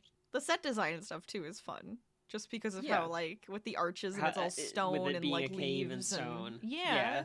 Earl says, as I understand it, we have a whole year of this. So they're preparing themselves to have to deal with it. Fran wishes that her mother was there for some help. And Earl is like, where is the old bag anyway? And they're like, I don't know. She left. We don't know where she's at. And Earl says, maybe if you sacrifice a goat, it'll conjure her. Which is interesting because he's like invoking like, oh yeah, all you have to do is like bring her evil spirit in to like fight baby's evil spirit. I guess so. Because I think he is I think making a joke that she is evil as well, a witch and stuff. Like you gotta conjure her if you really want her to be around here. Ethel comes in. All right, what do you want? I had some money at the dog track in the late triple, so make it quick. And they say that they need her advice to what they can do with baby. And she goes, oh, now you need me. Now you need me. Now I'm the belle of the ball. But yesterday, she's old, she's useless, she has nothing to contribute. We wish she was dead. But I meant it with love. And Earl's response is what, Rachel? But I meant it with love. It's a good line. That's a good joke. It is a good line. And honestly, the joke. two of them, like, the banter between them, it just makes sense. Yeah. It's a stupid sitcom line. It is a stupid sitcom. Oh, yeah. But it gets me, like sometimes that stuff kind of works. If you're in the right mood for it, it just works. Fran laments that there's nothing that she can do, and she's crying, and she says she can't go on. And Ethel's like, I hate to see you like this. Sometimes when I'm in need of answers, I turn to a book. And they're like, book? The book? And she's like, that's right, the yellow pages, hand them over. Now. Do we have to explain the yellow pages? Probably. Go on. For some people. So, folks, back before the internet, when it was impossible back to in the dark ages. Yeah, back in the dark ages, where you didn't have the ability to look up literally everything from the palm of your hand, you had to flip through a physical book. Now I sound like I'm like, hey kids, do you know what a typewriter is? Yeah, like it does kind of feel that way, but I mean it is. It's like you get a book for the area. Yeah. Everybody's phone number. Everyone's phone number. Literally everyone's phone number. Even including like people. Like just regular people. It's not just commercial. It was also probably stopped getting it like 5 years ago or something like that. Yeah, like I remember they stopped giving it. Mm-hmm. Yeah, but they still gave it. Yeah, for a little while. I was kind of surprised. I can't imagine. Does anyone out there still use a phone book or the yellow pages? I would be kind of shocked if anyone out there still uses this or gets this. Do they even still make it? Is my question. There's a Yellow Pages app that kind of comes with your phone. Oh, so they were like, haha, we'll just go into the new age and make it an app? So I don't know if you could just look up people's phone numbers and stuff on that. Maybe. She says, using the Yellow Pages, there's one that deals with the forces of darkness and evil and all of this. She points to it and says, it's a babysitter. And the picture in the Yellow Pages is the poster of The Exorcist. Yes. It's a pretty good image when they're trying to like do the parody. It is. So it looks great. The Exorcist poster, of course, one of the best and most famous movie posters ever. I think it's like gotta be, right? It's gotta be. When I bought it's ominous. It's very ominous. It's great. Also, by the way, it's Pangea Yellow Pages. I just thought that was fun. The Pangea. Well, right. Because they live on Pangea. Right. The Exorcist poster, when I bought the 4K, the latest like 4K that they have of it, there's probably a better. I always feel like a few years after like the regular 4K comes out that the studio makes, some like boutique will come out with a 4K. But the 4K that I got, I was upset because the cover art isn't the poster. Oh. It's Reagan with like her eyes rolling back in her head and like looking like demonic. And I was like, why is this not just the poster? Right. It's like the most famous movie poster except for Jaws, like of all time. That's true. Yes. So it cuts from that image as the poster to that image in front of the Sinclair house, which I think is also in The Exorcist. I think you do get an image of Father I think so. Yeah, walking up. It's him walking up. Or Father Marin. And that's I think how they got the poster. It's him walking up to the home. As a little kid, creepy. That would be kind of creepy. Even as puppet dinosaurs. Yeah. Even puppet dinosaurs, it's kind of creepy looking. You know something's going to go down. As an adult, you would get it. He is just a Max von Sydow exorcist parody, where he comes into the house and he says, they ask if he wants any background on the case, and he goes, "That will not be necessary. The child is 2 years old." And they're like, "Yes." And he goes, "May heaven have mercy upon this house." A flat out, just 1-for-1 parody of The Exorcist at this point. Right. It gets cold as they approach the room. They go up the stairs, and he's like blessing the house with a pacifier. Yes. He's like squeezing a pacifier. They go walk into the bedroom. The baby's in his crib. And his He eyes are sits like up in his scary crib. looking now. And his They're, eyes like, are usually cute dilated. and purple. Yeah, Yeah, they're like blue now. blue and green. And he talks with reverb. Yes. So there's reverb behind everything that he says. The spooky possession voice. They could have gone further with this, but I think if they would have gone further with this, it would have been too scary for kids. Yes. Maybe I'll tone the dial down a little bit on something Baby says here and see if I can get it even spookier on to give you an idea of what it could have sounded like. Yes. When they 'Cause make if it a I little bit more demonic. Yeah, if I dial it down a little bit on the with the reverb voice, it probably sounds kind of creepy. Probably. I've been waiting for you. I wish they turned him green. Yes. That would have been great. I think that would have definitely added to it if they made his skin tone a different color. Yes. There's another Even episode... with just lighting, they could have just done that. Yeah. There's another episode of Dinosaurs. I don't remember what happens in it. I think he gets sick. And he spins his head around. Yes! That and used to scare me. And he says, "Not the mama." Yes! And his face is green. I forgot about that episode. They do the Exorcist joke in that episode too, and I always thought it was this episode because I remember that, but it's a different episode. It is. But he does do it in that one, and they give him a demonic voice. Maybe so they I just guess, didn't want to go as dark with this one, just because Yeah. it already all. The maybe whole they thought that thing they were pushing it, so Yeah. they couldn't do it. Because even the set. Baby has a bunch of dinosaur star and moons like hung up everywhere, and they usually have like smiley faces on. And now they look have... like demented and like monster. Yeah, they're like have monster Angry faces. Angry faces. I forgot But it would have about been him doing the head turn around in that other episode. There's he a does few it of in these that episodes. They're scary. Monster in the Bed was one of like the ones that scared me as a kid. Sure. That one scared me. We debated about doing Monster Under the Bed. We did. So we gotta start with Terrible Twos. The green skin though, or even like I don't want it to be like scabby like in The Exorcist, but like spots would have worked. Like just something to make him look like. I still think if they would have just done a green light on him, I think that would have been just enough. Because they do like a purplish light in this in like, the room. backgrounds. Mm-hmm. Babysitter says the smell of brimstone is in the air, and they're like, "Well, we haven't been able to change him." So he says he knows this baby well. It is the ultimate evil. And Earl goes, "Gee, he really does know our kid." Because Baby is kind of just terror anyways. The score gets spooky. They're trying to do a little bit of Tubular Bells because they're like do do do do do do. So it's like trying to be like a spooky atmosphere and everything. Yes.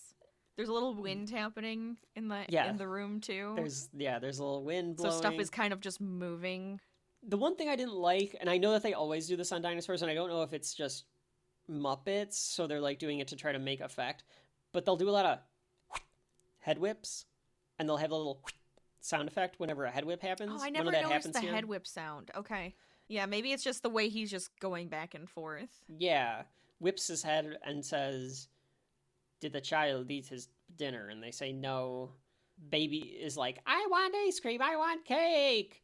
Oh, he says something like, "Pudding pie!" And as he says pudding pie, this effect is bad. They could have done better. Because he's supposed to be floating above the crib. Yes. Because it's the floating, you know, how Reagan floats above the bed. Right.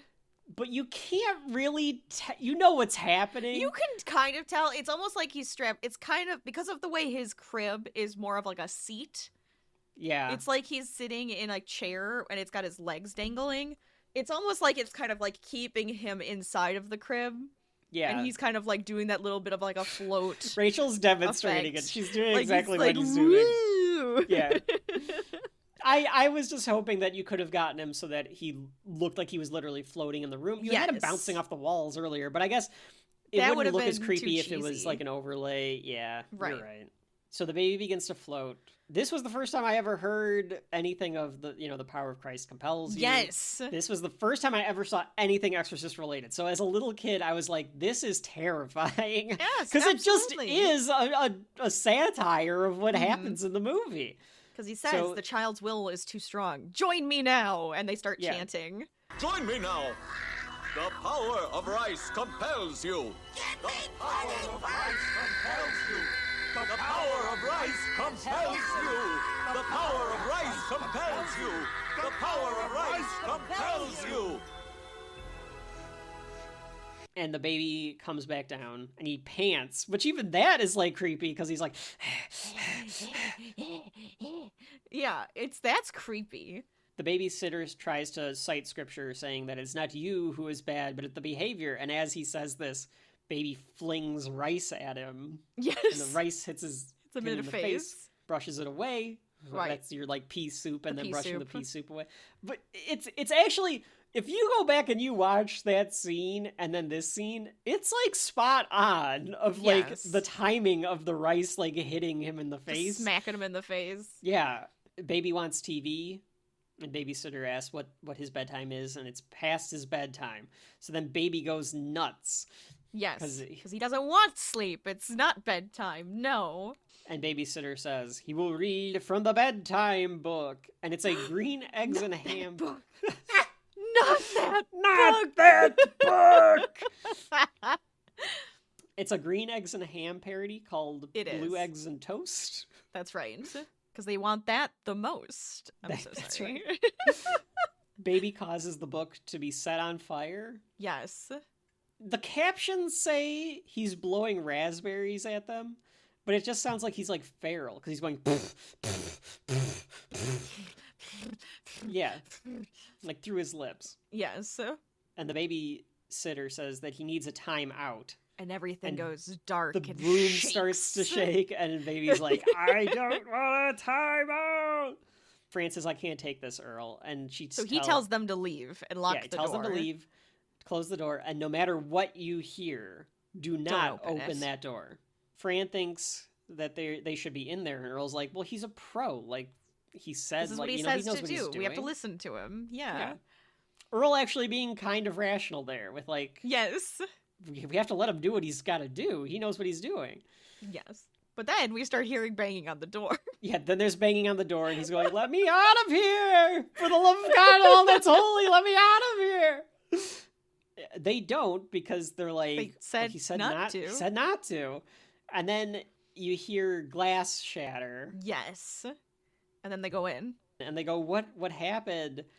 The reverb is even stronger. This is great because it's even darker now. The reverb is stronger, and he goes, he needed a timeout. That's pretty good, though. It's good. And he starts laughing maniacally, and they like look out the window, and of course it's dinosaurs, so he's not dead. Yeah, he jumped out the window, or he was thrown out the window, and he just goes, I have another appointment, and runs away. Yeah, so even baby is too much for the babysitter because Yes. he already was mischievous and now he's evil and mischievous, so it's just too much. No, he does do the head turn here, Kevin. He does it here, but he also does it in another episode. Okay, I got there's another one confused where for he a does second. it. I was like, wait a minute, I had this down. He does have the head turn. Yeah. Yeah, with the other one, it's worse though because of the sickness and looking like gross. Yeah. So but he does do the I'm the baby. He does his catchphrase, which is I'm the baby, you gotta love me. And he does it as he does the head spin, which looks comical because it's a puppet. It so does. like I have a puppet of Hedwig, like the owl, where you can turn its head like that, and that's what it kind of reminds me of because I can turn it all the way around. Yeah. And as he does this, I do love Earl's response. That's not normal. That's not normal. And they run out of what the up room. till this point it was like. I think as a little kid you would find that entire scene That was- genuinely scary. That was terrifying. I think so. The family's all in the kitchen. It's like 3 a.m. They're all exhausted. Baby just keeps screaming that he wants stuff. Yes. They're all like drinking coffee or whatever. I do love that their coffee is just kind of like smoking and like misting across the table. It's great. Earl says he's not going to make it to Baby's 3rd birthday, and Baby continues to scream, and he says he's not going to make it to his 3rd birthday. So Robbie then speaks up and goes, I do love the way that he phrases it, because he goes, I have an incredibly lame idea. And they're like, anything at this point, you know? Whatever we can do, we'll try it. And he asks, do they have any more candles? They're approaching the bedroom. We cut to like later on, and they're approaching Baby's bedroom, and they have a 3rd birthday cake for his 3rd birthday. That's right, with 3 candles. They all have the hats on. This part, when they open the door, does kind of remind me of Poltergeist a little bit. It's absolutely Poltergeist, because there's stuff I just wish they would have gone more with it. It would have been fun if they had Ethel be the one to come up with this idea. Well, I like that Robbie came up with the idea, but it should have been Ethel. Robbie. It should have been Ethel as Tangina Barons. Look at the candles, child. Yeah. Look into the Go light. toward the candles. Yes, right? Yes, exactly. Yes, look into the candles. Oh, yes. that would have been great. Yeah, as they're singing, she's telling him to look into the candles. Mm-hmm. Yeah, that would have been good. I would have. I think it would that. have. Because the room, I guess we should explain. When they walk into the room, everything, like all the toys are flying around the room, and just he's like playing, Poltergeist. and he's just laughing and yelling, and in fact, the effect looks just like Poltergeist.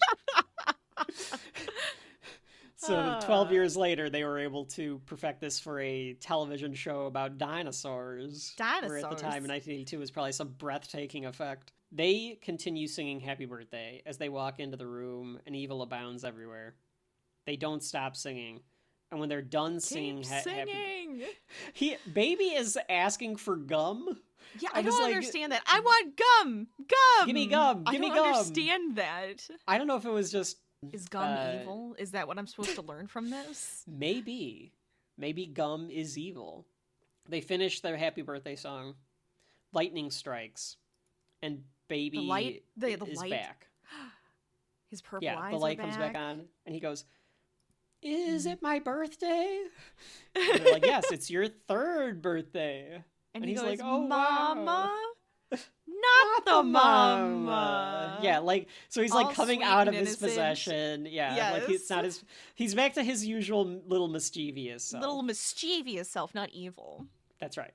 There's a line. There is a line. He cares about Mama, not the mama. That's right. Yes. He blows out the candles. Just a little wind. Yeah, not just like a little the crazy wind. typhoon wind. And he says, "I'm starving. How about some cake?" And they're all happy again, and it's a happy ending. So they skipped Baby's terrible twos. Which, I mean, yeah, that's fair. Who wouldn't? But I mean, we've gone through it with dogs. Dogs have a terrible two. They do. When they're For sure. babies, it's like one of those areas in like in puppyhood when they're just like They I'm have not listening teenage to you. years when they're just like, They "Yeah, I know what you do. want, and I'm not going to do Yeah, it." screw you. So that's my attempt to be empathetic to you folks out there with little 2-year-old dinosaurs. We go back to Dr. Piaget, who And says that he is upset. He is furious. He's disgusted. This is inexcusable. To suggest that you should just lie and muzzle a child is reprehensible.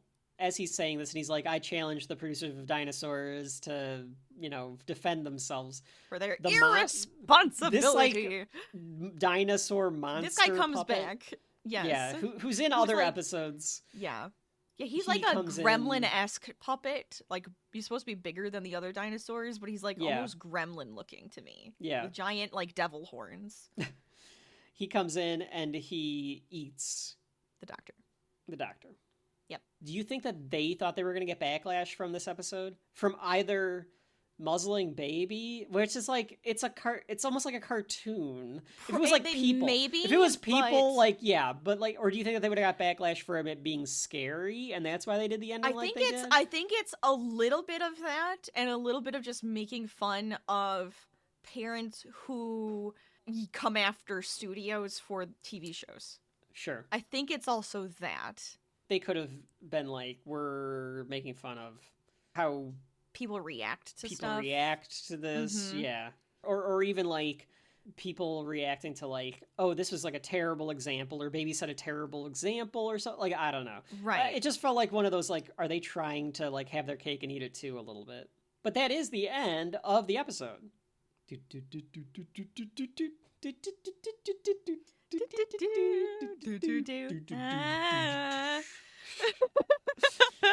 So Rachel, we've come to that time of the second part of our Halloween spectacular. That's I will right. ask you, does Terrible Twos have shelf life or Halloween shelf life? You putting this in your Halloween watching for the future? I think I would.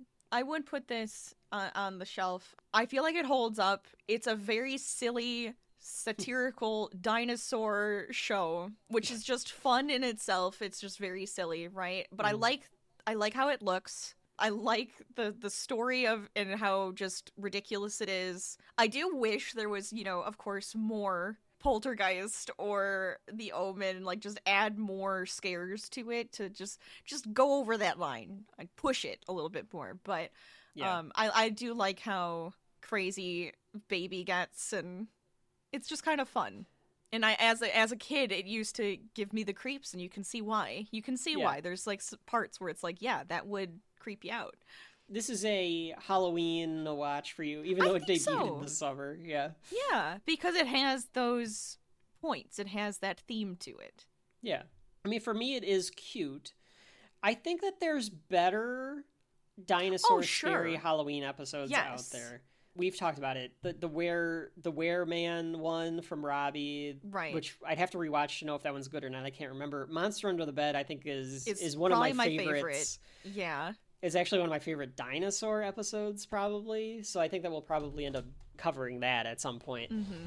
But for me, it's a solid parody. I think that both Halloween by Modern Family and this episode of Terrible Twos of Dinosaurs have something in common, and that's the third act is way stronger than the rest of the episode, in my opinion. That first act doesn't hold up for you. Yeah, the final act is where I'm like, okay, this is very solid. This is like what I would come back to. The exorcist scene of dinosaurs is absolutely worth coming back to. But I think that this is light enough and quick enough for me that I would probably agree that I think it has some shelf life. It's not perfect. It's not one of my favorite episodes. And it's not like scary. If these episodes both have that, if you want the comedy part of Halloween. Absolutely. Went with the family theme and everything. That's what we went with. The sitcom, the comedy. Yeah. So yeah, Terrible Twos. You can cross it off the list. It has shelf life. Although it's like, I actually, as I thought about it too, as we sat setting up our equipment between this episode and the last one, where I was like, does it have shelf? And I'm like, I'm still not there. I'm still more with that one. I would only really watch the final act. Sure. If I was gonna watch this, I would be okay with the entire watching episode. The full thing. Yeah, you want that setup still. There's good enough jokes, even though it's the same joke for 25 minutes. There's enough in there that I can get by with it. Whereas Modern Family, like you were saying, like there's enough for you in there to get by with it. But I'm like, well, yeah, but I really just like that. The ending. Them messing up the haunted house. The actual but they're both haunted fine. house. They're both actually okay. They're both sitcoms from different time periods, done very differently. Different sitcoms from different eras. From different eras. Man, like now I want Dinosaurs brought back with the Modern Family like take on it style. Like now that would right? be kind of funny, honestly. Now I could it's like see a mockumentary. I could totally show. see that too. Just one episode like that would be kind of funny. So yeah, that was our Halloween podcast of horror for 2024. What a world. What a world. We hope that you enjoyed it. We hope that you had a fun time with us. We always like doing these Halloween episodes, these holiday episodes. The we have specials some are fun. Covering different things that we weren't going to get to for a long time, so we're going to stick them in here. And we need to do Treehouse of Horror, we know that. But we get to cover a lot of different stuff when we do these holiday specials. Rachel, we have a lot. If this wasn't enough for your spooky season listening of Shelf Life, we have other horrifics in the catalog on the shelf, including Poltergeist. Yes. That we covered this year. We have last year's Shelf Life of Horror, one of my favorite Shelf Life episodes we've done. Speaking of one of my favorites that we've ever done, we have Halloween. Halloween. The John Carpenter Halloween is a great episode that we did. It was the main event of Volume 2. We did Pink Eye, the South Park episode Pink Eye. Get some zombie action there. That's great. Do we have anything else that's like horrific? Holiday? I mean, I guess if you want to think about like the holiday. For me, Twilight Zones could count. Twilight Zones could. Spooky. Yeah, they're spooky. Yeah. Nothing set as like horror that we've done with Twilight Zone, well, but like spooky enough. Even the Faculty would be kind of a comedy horror. The first episode of Shelf Life right there. The pilot. Yeah, that's right. The pilot episode. We continue to build up our horror series for you. Yes. But you've got hours and hours just between those that you can listen to. Some good ones in there. Some good episodes of Shelf Life. But yes, for those of you that are also coming to us new, make sure to like, subscribe, review, do all of that good stuff with the podcast, because that will help grow the show and it will help share it with your friends. Make it even better, we hope. Rachel, it doesn't seem like we got any spookiness. Yeah, I was expecting a bit more of like, creaks and knocks and ghostly breezes. Ghostly breezes. Well, maybe next time. You watch all those things and they're like, well, tonight wasn't the time. Maybe next time we'll catch something, That's true. Yeah. Yeah. So we'll have to try again. We're going to pack up the equipment. We're going to head back to our normal studio for another slate of episodes. We have Volume 5 just beginning here. We have a lot more fun stuff that we're going through in a lot more episodes. So be sure, of course, if you aren't already, to subscribe so that you're on the take for what comes next. But until next time, happy Halloween, everybody! Happy Halloween! Do. I've been Kevin. Wait. And I'm Rachel. Rachel. It's Halloween. We have to have our spooky names because it's Halloween. I'm Killer Kevin. Kooky Kevin. He's crazy and he's kooky. Yeah, that works. Fine. I don't have an R. I'm Reaper Rachel. All right, there you go. Yeah, it's fine. That works. Yeah. And this has been Shelf Life. We will see you next. What's that? What's that? Do you see that? What?